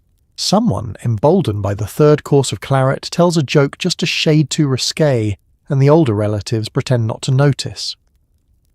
The final course, a towering confection of sugar and bravado, is paraded through, a triumph of style over substance. Eventually the ladies rise, floating away in clouds of perfume to gossip in the drawing room, while the gentlemen remain behind to debate politics, brandy, and who really won the Great Cheese Incident of '7. You retreat, head spinning, stomach braced, and already dreading the next invitation. Because in Regency England, dinner isn't just a meal. It's an Olympic sport, a social labyrinth, and a cautionary tale, all served up with a side of overcooked vegetables and questionable aspic. And you wouldn't miss it for the world. You twirl, you bow, you sweat profusely under a chandelier the size of a small planet. The ballroom is a battlefield disguised as a social gathering, and survival requires sharp elbows and even sharper wit. From the moment you step into the grand ballroom, the air is thick with anticipation and a cocktail of perfume, pomade, and the faint odour of panic. The polished floor gleams like a frozen lake, daring anyone to attempt to waltz without risking a public fall from grace. Every inch of the room sparkles with the light of 1,000 candles, all reflected back from polished mirrors and enough cut glass to make even the wealthiest guest nervous about errant elbows. Your entrance is an event unto itself. You glide, or at least attempt to, across the marble, praying your shoes haven't decided to rebel. The footmen announce your name with solemn gravity, and all eyes turn to assess dress, hair, posture, and whether your escort is a triumph or an embarrassment. You scan the crowd, searching for familiar faces, and keeping a mental note of enemies and exes, because the wrong dance partner could haunt your social standing until next season. The dances begin and the real contest starts. It isn't about rhythm, it's about strategy. Each set, quadrille, cotillion, or the scandalously intimate waltz is an opportunity to display both grace and connections. The wrong partner spells boredom. The right one could mean whispered offers of secret information, or, on rare occasion, actual romance. You spin through the figures, careful not to lock eyes too long with anyone's chaperone, who watches from the perimeter with the intensity of a royal bodyguard. Every movement is choreographed to the edge of absurdity. There are steps to remember, bows to execute, and fans to flutter in code. A dropped glove could signal anything from romantic interest to an urgent need for more punch. Conversation during a dance is an Olympic sport. You must appear interested, but not too interested. Witty, but not threatening. And never, under any circumstances, mention politics or the price of sheep. All the while, the music swells, sometimes too fast, sometimes too slow, always a little too loud. The musicians, paid by the hour, play with the vigour of men who know they'll have to perform again for supper in just a few hours. Occasionally, a guest faints from the heat, the excitement or the horror of realising they've just danced 2 sets in a row with their own cousin. Refreshment is both a reprieve and a fresh gauntlet. You make your way to the sideboard for lemonade or a glass of questionable claret, elbowing through a crowd of giggling debutantes and bored dowagers. Someone always spills a drink, someone else always laughs too loudly, and an argument over the proper way to hold a fan threatens to break out by the windows. In the corner, a pair of rivals accidentally bump into each other and exchange barbed compliments sharper than the carving knives at dinner. By the night's end, your feet ache, your hair wilts, and your memory of who's slighted whom is hopelessly tangled. Yet as you bow and curtsy your way through the final set, you know that survival here is about more than dance steps. It's about reading the room, dodging drama, and managing to look radiant under pressure and candlelight. As the orchestra strikes up the last notes and the guests begin their careful retreat, you exhale in relief. The battlefield clears. You have survived the ballroom. No fainting, no feet crushed, and most importantly, no public disgrace. Tomorrow, the gossip will fly.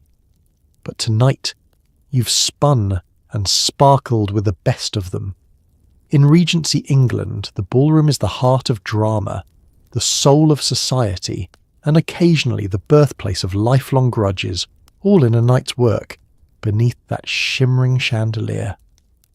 When the sun sets, the real business begins. Lovers sneak into gardens, rival heirs exchange whispered threats, and the servants place bets on who'll get caught. The night is full of secrets, moonlight, and the constant threat of being discovered by your mother. The transition from the dazzling chaos of the ballroom to the hush of late night is almost imperceptible. One moment you're dodging elbows on the dance floor, the next you're slipping out a side door, the weight of 1,000 unspoken words pressing against your chest. The garden, so proper by daylight, transforms after dark into a labyrinth of shadows and whispered possibilities. The stone benches, usually reserved for daytime gossip, now play host to clandestine meetings and the occasional broken heart.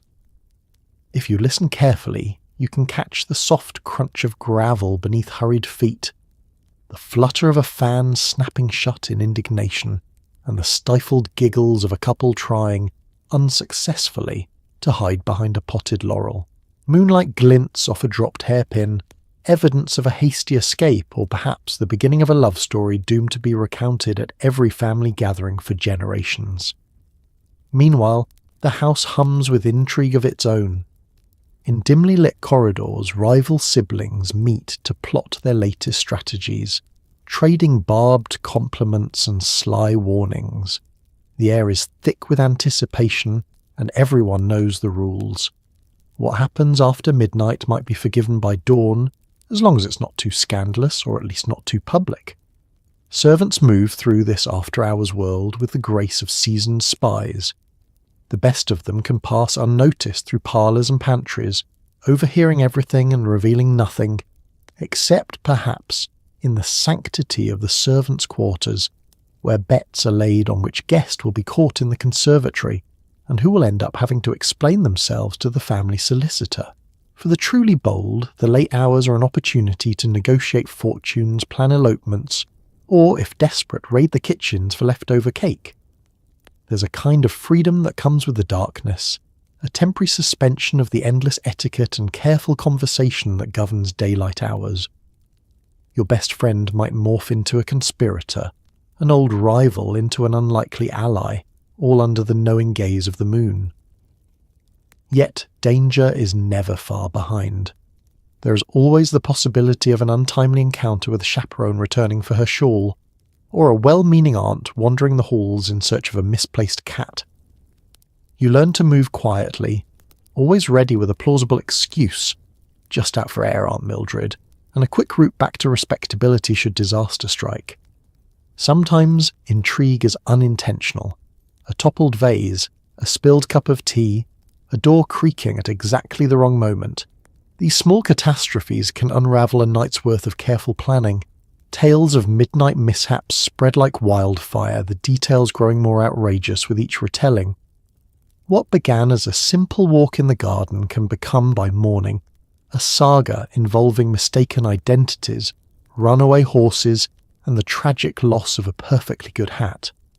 But there is magic in these secret hours, a sense that for a brief moment you might escape the weight of titles and expectations.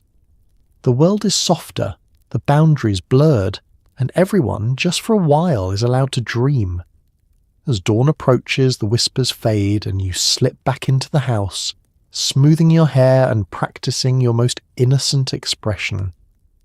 Whatever happened in the night is carefully locked away, ready to resurface at the next family gathering, or whenever someone needs a reminder that in Regency England the real adventures always happen after dark. Soap is rare, baths are rarer, and your cologne could drop a charging ox. Everyone's hair is a fire hazard, and deodorant is just a rumour started by the French. Smelling rich is a full-time job. In Regency England, personal hygiene is more theatre than science. It's about conjuring an illusion of freshness rather than actually achieving it. Bathing, for the upper crust, is not a daily event, but an ordeal requiring Herculean effort and the logistics of a minor military campaign. Drawing a bath means several servants, a parade of steaming buckets, and the risk of flooding the floor or, on one memorable occasion, the parlour below. The household staff talk about bath days with the same foreboding as a lunar eclipse. You, meanwhile, try to feign enthusiasm while quietly hoping to delay the whole operation by at least another week. Instead, you rely on the daily sponge bath, wielded with caution, and only to those areas likely to be exposed to the public, or especially judgmental relatives. Spot cleaning, they call it, as if you're a piece of fine silverware. Soap is precious and not always easy on the skin, made from lye, animal fat, and fragrances of varying appeal. It leaves your hands oddly sticky and your pride a little battered. Most days you dab wrists and neck with rose water or lavender, close your eyes, and hope for the best. Hair is a battle all its own. For men, pomade and powder combine to create styles so rigid you could bounce a penny off them. For women, it's hours of brushing, curling and sculpting, finished with clouds of scented powder so thick it's a wonder anyone survived a single candlelit soiree without spontaneous combustion. Rumour has it the Countess of Dalrymple once lost an entire hairpiece to a particularly robust breeze, and no one has opened a window during dinner since. Deodorant, as we know it, does not exist. Instead, you depend on strategically applied colognes, vinegars and bouquets of herbs tucked in places no one dares discuss. Perfume is your shield and your sword. The goal is to arrive at an event leaving a fragrant trail so strong it could guide lost travellers through fog. Richness is measured not in cleanliness, but in how creatively you can cover the evidence of having lived. If you leave a room and your scent lingers for 10 minutes, you're considered a triumph. If it lingers for an hour, you're politely asked not to sit on the velvet. Laundry, likewise, is both a privilege and a pain. Clothes are rarely washed, because water, soap and agitation wear out the precious fabrics and fade the latest imported dyes. Instead, garments are aired out on the line, spritzed with floral water and beaten with sticks, sometimes all at once. You own enough linen under things to rotate through without having to face the laundrymaid's disapproving glare too often. If something truly unspeakable happens, involving, say, a muddy dog and the Duchess's best carpet, then and only then will a gown or coat endure the agony of a proper scrub. Teeth are scrubbed with twigs, charcoal, or whatever abrasive substance is fashionable this month. Mouthwash is more likely to burn than refresh, and everyone is slightly wary of smiling too broadly in candlelight. In some households, breath fresheners made from cloves and aniseed are all that stands between you and social exile. And yet, with all these creative efforts, the result is a society that smells unmistakably of privilege, layers of rose, bergamot, old wool and ambition. It is a perfume so distinct, so powerful, that it could only belong to the filthy rich. In Regency England, if you can fake being clean, you can survive anything. Or at least, you can survive until the next bath day. Your physician prescribes leeches for headaches and brandy for everything else. Surgery is performed by candlelight, and dental care is a medieval fever dream. You pray for good health, and even harder for good genes. In Regency England, your health is a precarious balancing act, less about medical knowledge, more about blind luck and a robust constitution. Doctors parade through your home with gravitas, brandishing stethoscopes, recently invented, rarely understood, and writing prescriptions in handwriting so illegible it may as well be ancient Greek. The only certainty is that no matter your ailment, you'll be subjected to a routine that hasn't changed much since the reign of the Plantagenets: rest, hope, and, if things look dire, an emergency consultation with the family priest. Medical advice is delivered with absolute confidence and virtually no evidence. Feeling lightheaded? The doctor recommends a brisk walk, followed by a restorative nap, and the application of leeches to your temples. Suffering from melancholy? He prescribes a course of mineral water, a change of scenery, and perhaps a dose of laudanum, which is essentially opium diluted in hope. For stomach complaints, the universal remedy is brandy, applied internally, externally, and, if necessary, used to anesthetize any witnesses. The family medicine chest is a treasure trove of dubious miracles, vials of smelling salts, blistering ointments, and enough camphor to fumigate a small abbey. For coughs, there's syrup thick enough to patch a leaky roof. For fevers, you're wrapped in layers of blankets and left to sweat out your sins, while the household debates whether you should be bled or simply offered more toast. Bleeding, after all, is the Regency doctor's go-to move. If you're ill, clearly you have too much blood. If you're weak, it's because the last doctor took too much. Either way, you're not leaving the house anytime soon. Dental care, if you can call it that, is an exercise in bravery. Toothache is a constant companion. The only available relief is a swig of something strong and the hope that the local barber surgeon is in a good mood. Extractions are performed with pliers and prayer. False teeth, made from ivory, bone, or the teeth of the recently deceased, are both an engineering marvel and a daily hazard. You learn to chew on one side and to smile cautiously in candlelight. Surgery, when it can't be avoided, is a last resort spectacle. The patient is laid out on the kitchen table, curtains drawn to spare the faint of heart.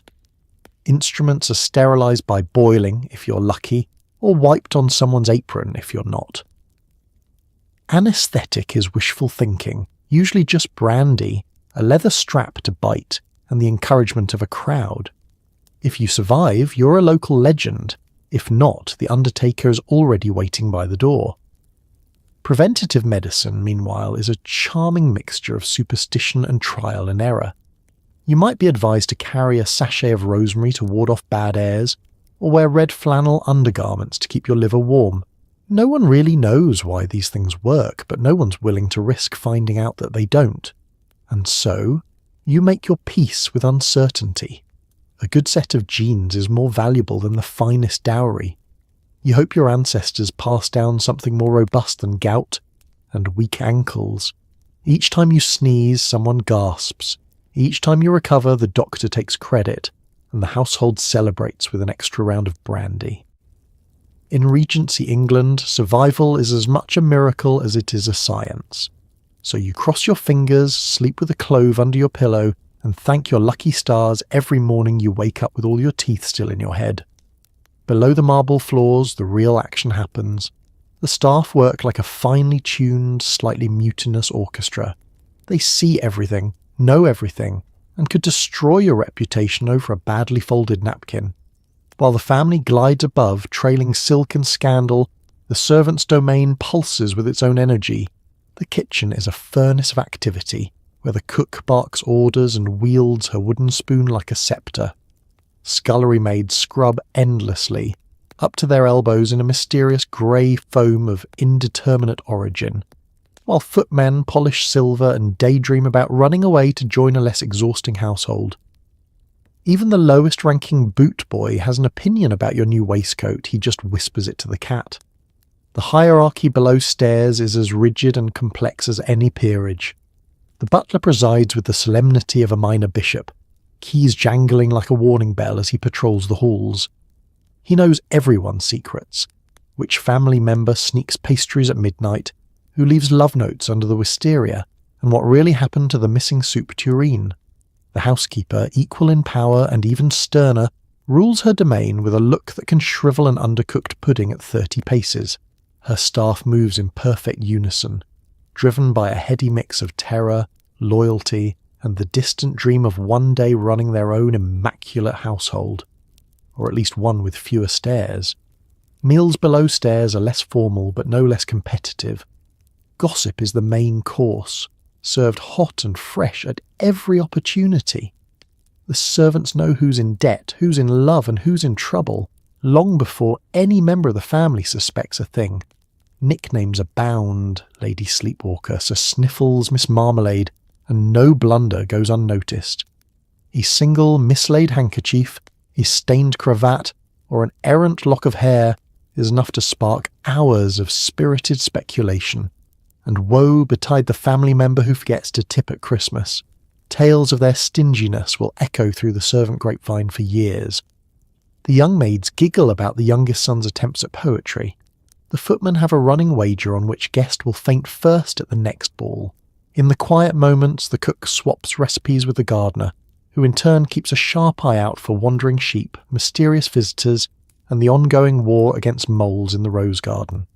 The staff's unofficial motto is simple: seen, not heard, unless we're talking to each other.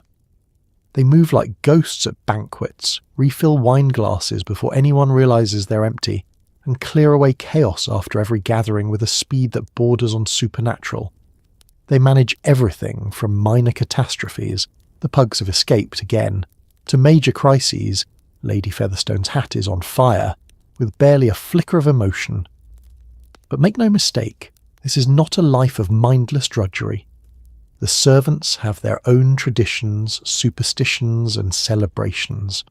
There's singing in the scullery, secret late-night card games in the pantry, and the annual Christmas party where, just for one night, rank is forgotten and everyone dances until dawn. And while the upstairs folk may imagine themselves the centre of the universe, the real universe runs on cups of strong tea, a little harmless scheming, and the silent camaraderie of people who know they'll have to work together again tomorrow. So next time you descend the servants' stairs, spare a thought for the army of hands who keep your world spinning, quietly, expertly, and with just enough mischief to keep things interesting.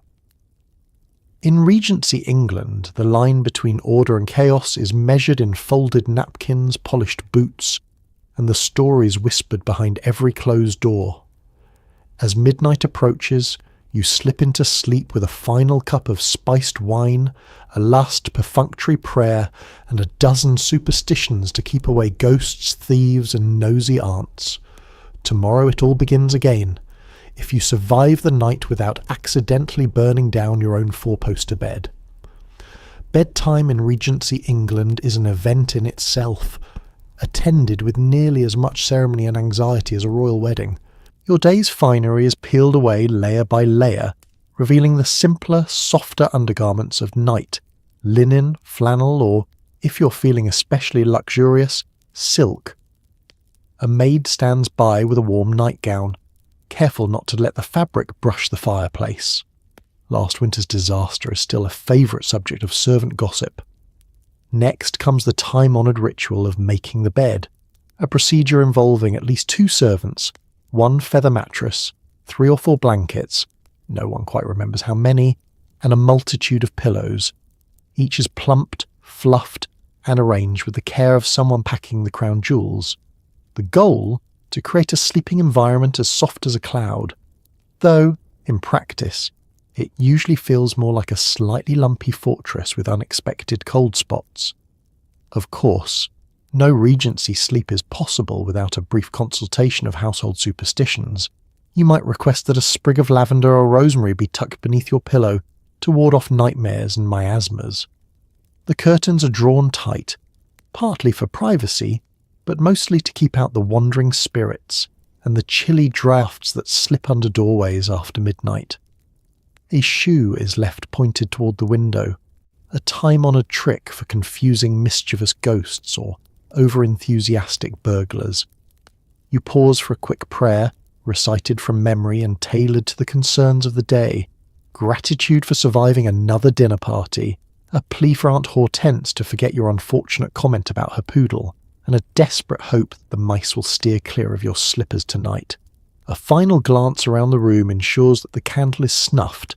After last month's incident involving a flaming bed curtain, everyone's extra vigilant.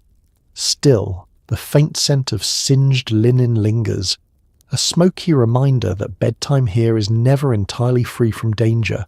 Settling into bed is not as easy as it sounds. You burrow into the covers, adjusting pillows, arranging arms and legs, only to discover that the sheets are either too cold or suspiciously warm in one spot. Somewhere in the house, the grandfather clock tolls the hour. From downstairs you might hear the soft closing of a door or the muffled laughter of servants winding down from the day's labours, Outside, a fox yips and the night wind sighs, and you pull the covers up to your chin, convinced just for a moment that every shadow hides a ghost or a gossiping aunt. Yet, with the rituals completed and the bed finally comfortable, sleep does eventually come. You drift off to dreams of tomorrow's breakfast, next week's ball, and the endless cycle of fashion, flirtation, and very soft cheese. There's a peculiar comfort in the knowledge that, for all the day's absurdities, you've made it through one more turn of the social carousel, and that tomorrow, with any luck, you'll get to do it all over again. As your eyelids flutter shut, you release one last quiet sigh, a mix of relief, exhaustion, and mild anticipation for what fresh chaos the morning will bring. And with that, the house settles into its midnight hush, every creak and whisper safely tucked away until dawn. In Regency, England, even bedtime is an adventure, and the simple act of surviving the night sometimes feels like the greatest victory of all. You may be rich, but comfort is a distant cousin twice removed. Before every event, you're trussed up like a decorative roast, corseted, laced, stuffed, and pinned into clothing engineered by people with a grudge against circulation.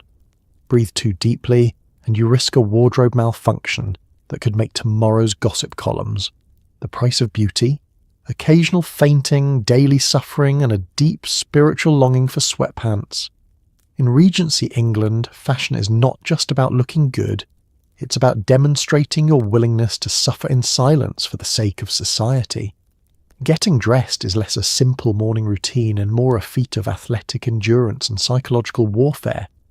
The process begins hours before you're expected anywhere, with the ritualistic laying out of garments by your long-suffering maid or valet, who has mastered the art of tight-lipped sympathy. For women, the enemy is the corset, a contraption of whalebone, laces, and optimism, designed to sculpt the perfect silhouette while gently threatening your internal organs. Lacing up is a team sport, and the language involved would make a sailor blush. You hold onto the bedpost, grit your teeth, and pray for mercy as your maid yanks with all her might. Breathing becomes a hobby for later. You promise yourself you'll only faint in the most picturesque way possible, preferably into the arms of someone eligible. Men, meanwhile, face their own daily gauntlet.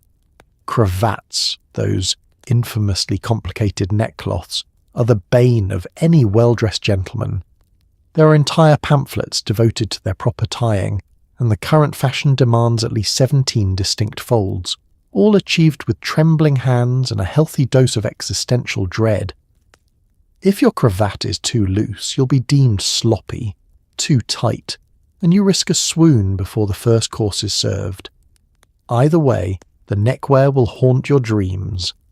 Layer upon layer is added. Petticoats and chemises for women, waistcoats and tailored coats for men. Every button and ribbon is a test of patience, each seam a reminder that comfort was clearly not a design priority. Sleeves balloon, skirts widen, collars stiffen to the point that turning your head becomes an advanced yoga pose. And then there are the shoes, delicate creations that look charming but feel like medieval punishment devices.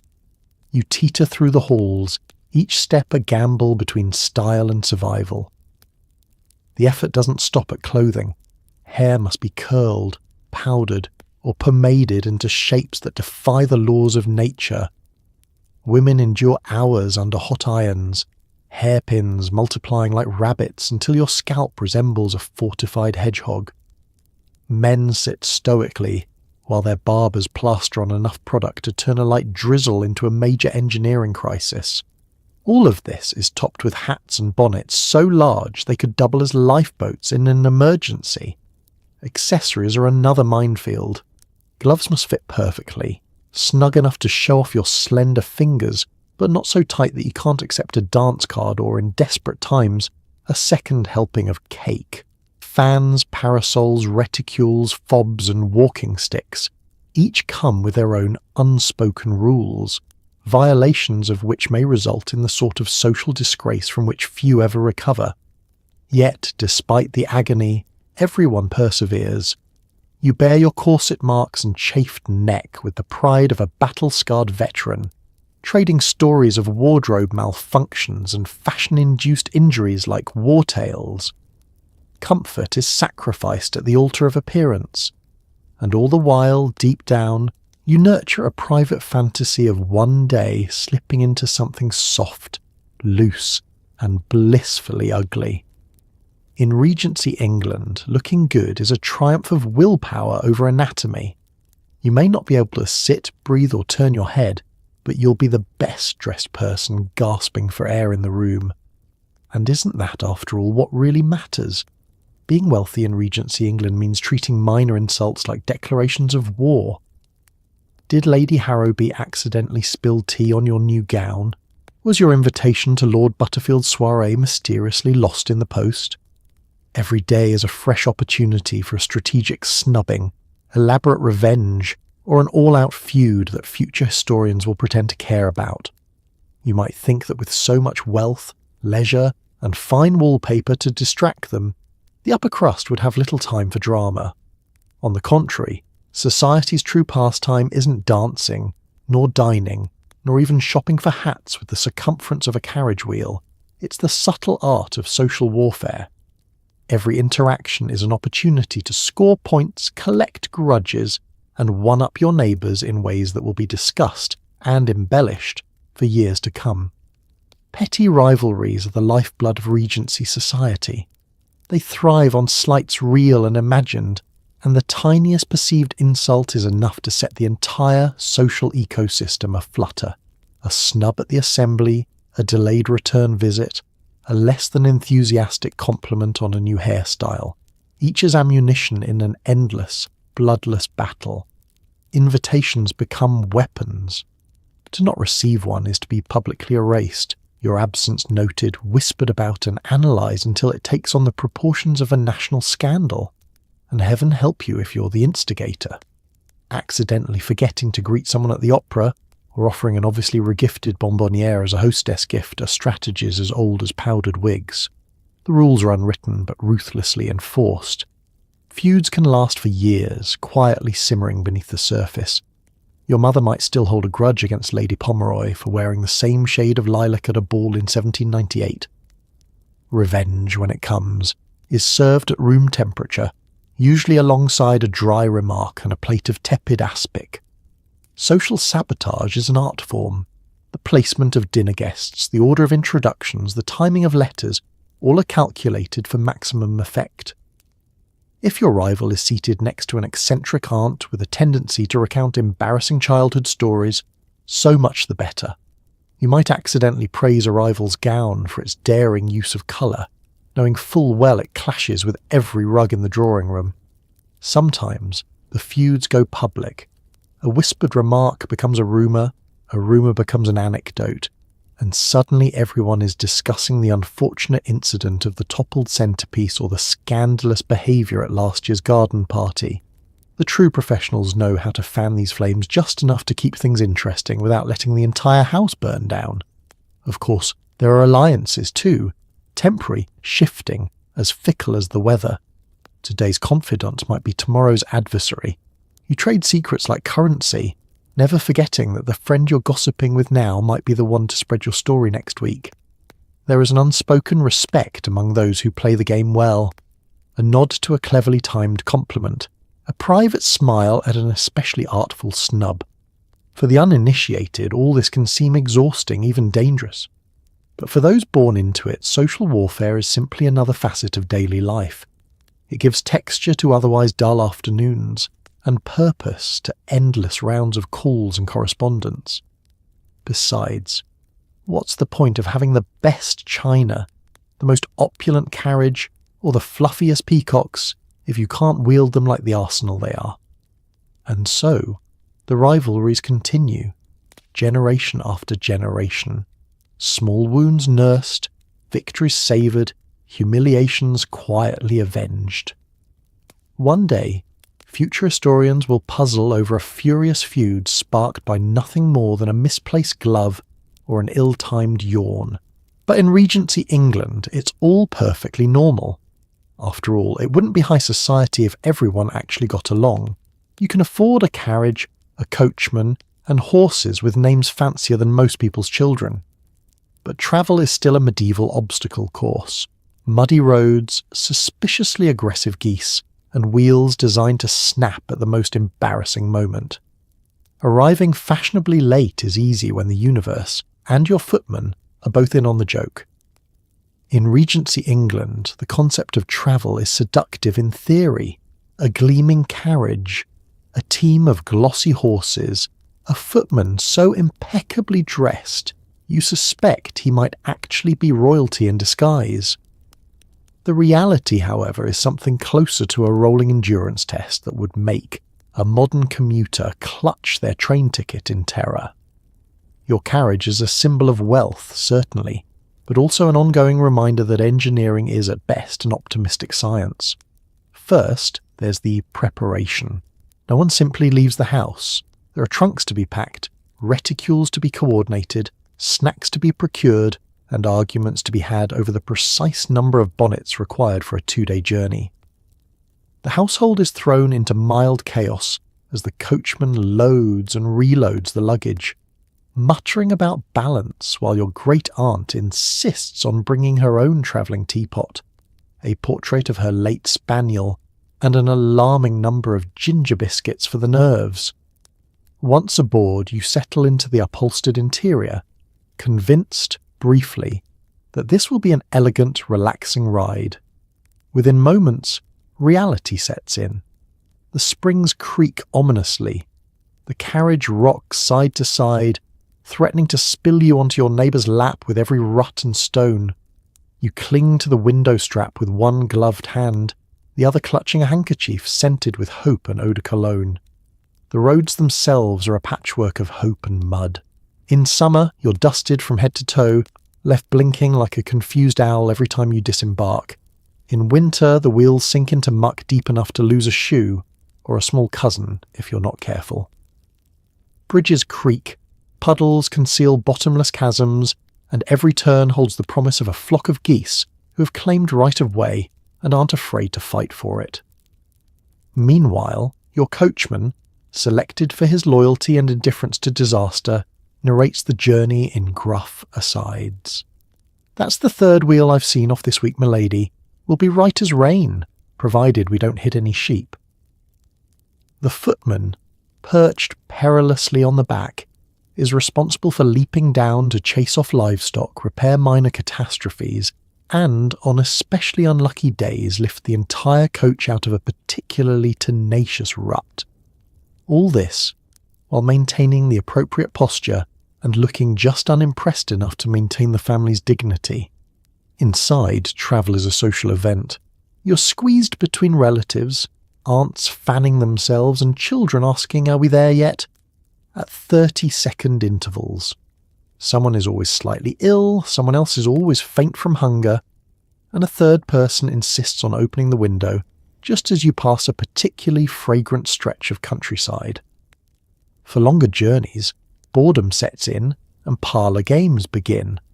I Spy is a favourite, though most rounds are won by the hedgerow. Fashionably late is not a style choice, it's the only possible outcome. The moment you arrive, mud-splattered and windswept, you're expected to descend with the composure of a royal and pretend you are not nearly thrown into a ditch somewhere near Chipping Norton.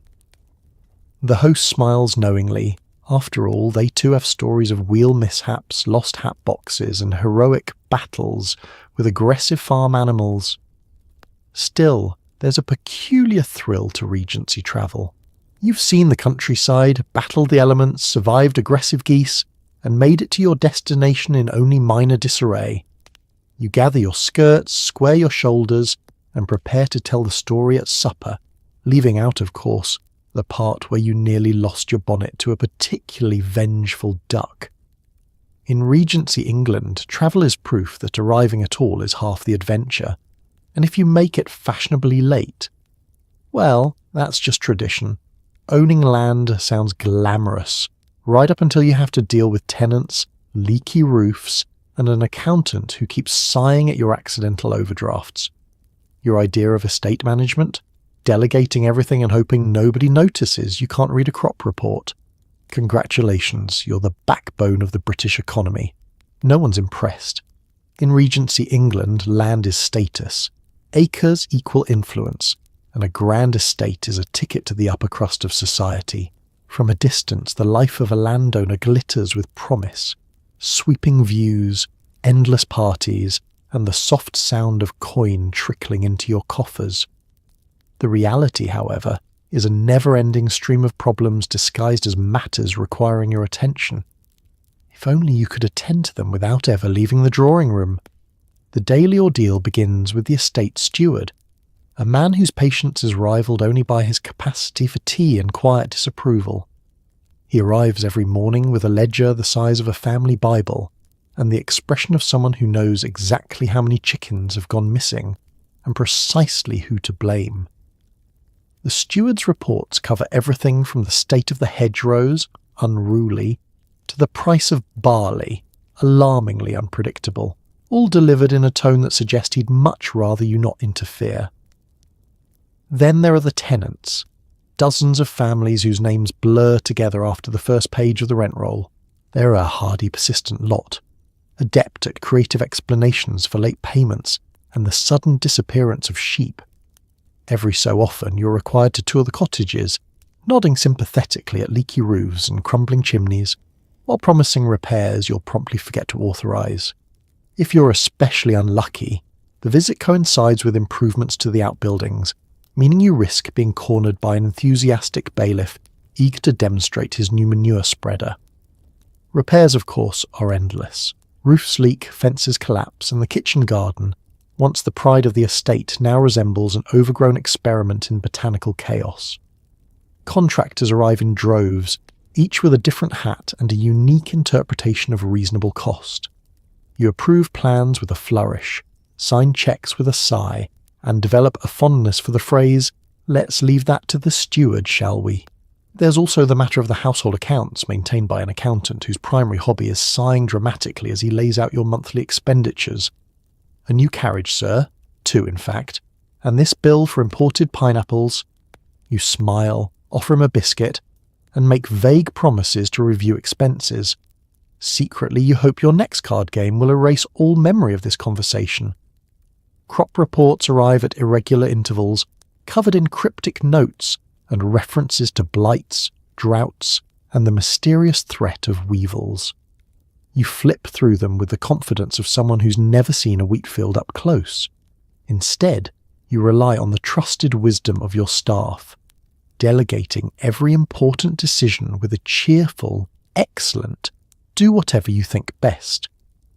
The staff, for their part, ensure the estate stays afloat, barely, while you focus on more pressing matters like choosing new drapes for the library. And still, every gathering you attend is punctuated by the same questions from peers. How are your crops this year? Any luck with that new drainage system? Is it true you've doubled your sheep? You nod, murmur something about challenging conditions, and pray no one asks you to define crop rotation. In truth, managing an estate is less about control and more about survival, yours, and that of the poor souls tasked with keeping your world from literally falling apart. The backbone of the British economy? Perhaps. But behind every grand manor is a battalion of underappreciated stewards, tenants, and accountants sighing into the void. So here's to you, the noble landowner, master of delegation, champion of plausible deniability, and proud supporter of the national sigh industry. If only anyone was actually impressed. You have everything: silk, servants, endless leisure, and still, every so often, an icy dread seeps in. Is this all there is? You find yourself staring into the fire, contemplating the emptiness of existence, the fleeting nature of youth, and whether or not your best friend is secretly stealing your hair powder. Turns out ennui is the one luxury you can't return for store credit. This is the part no one puts in the portraits, the quiet hours, the long stretches of afternoon where nothing is demanded of you, nothing is urgent, and yet something feels off. You recline in a chair upholstered with enough damask to upholster a small chapel, And instead of comfort, you feel restless. The fire crackles, the clock ticks. You sigh dramatically, hoping someone notices. No one does.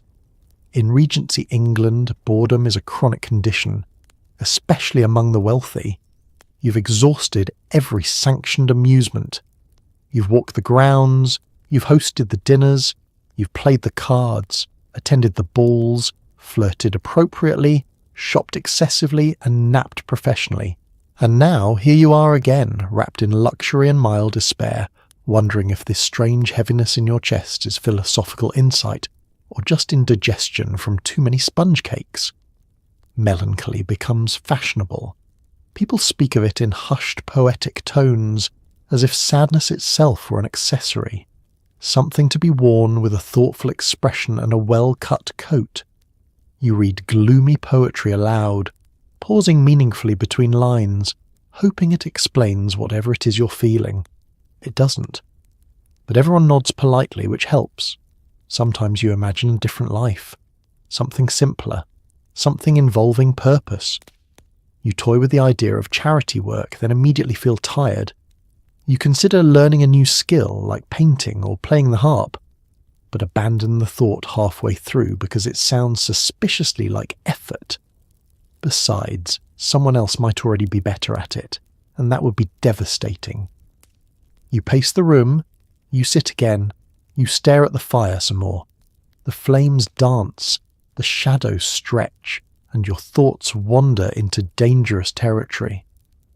What if youth is slipping away? What if the best moments have already happened?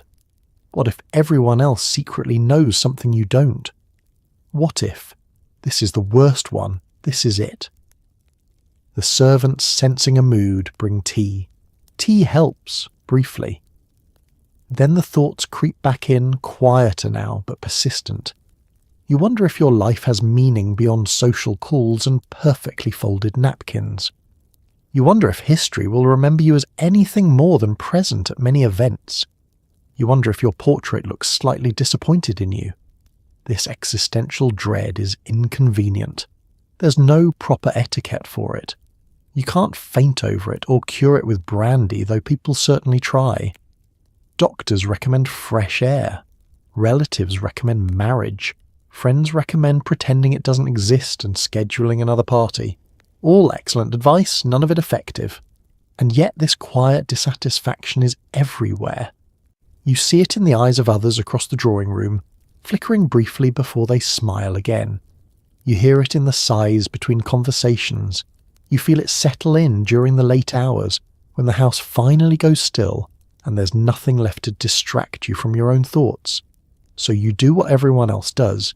You smooth your clothes, you straighten your posture, you carry on. Tomorrow there will be breakfast, letters, walks, visits, and obligations to fill the time. The routine will resume and the feeling will recede, never gone, just tucked away behind silk and ceremony.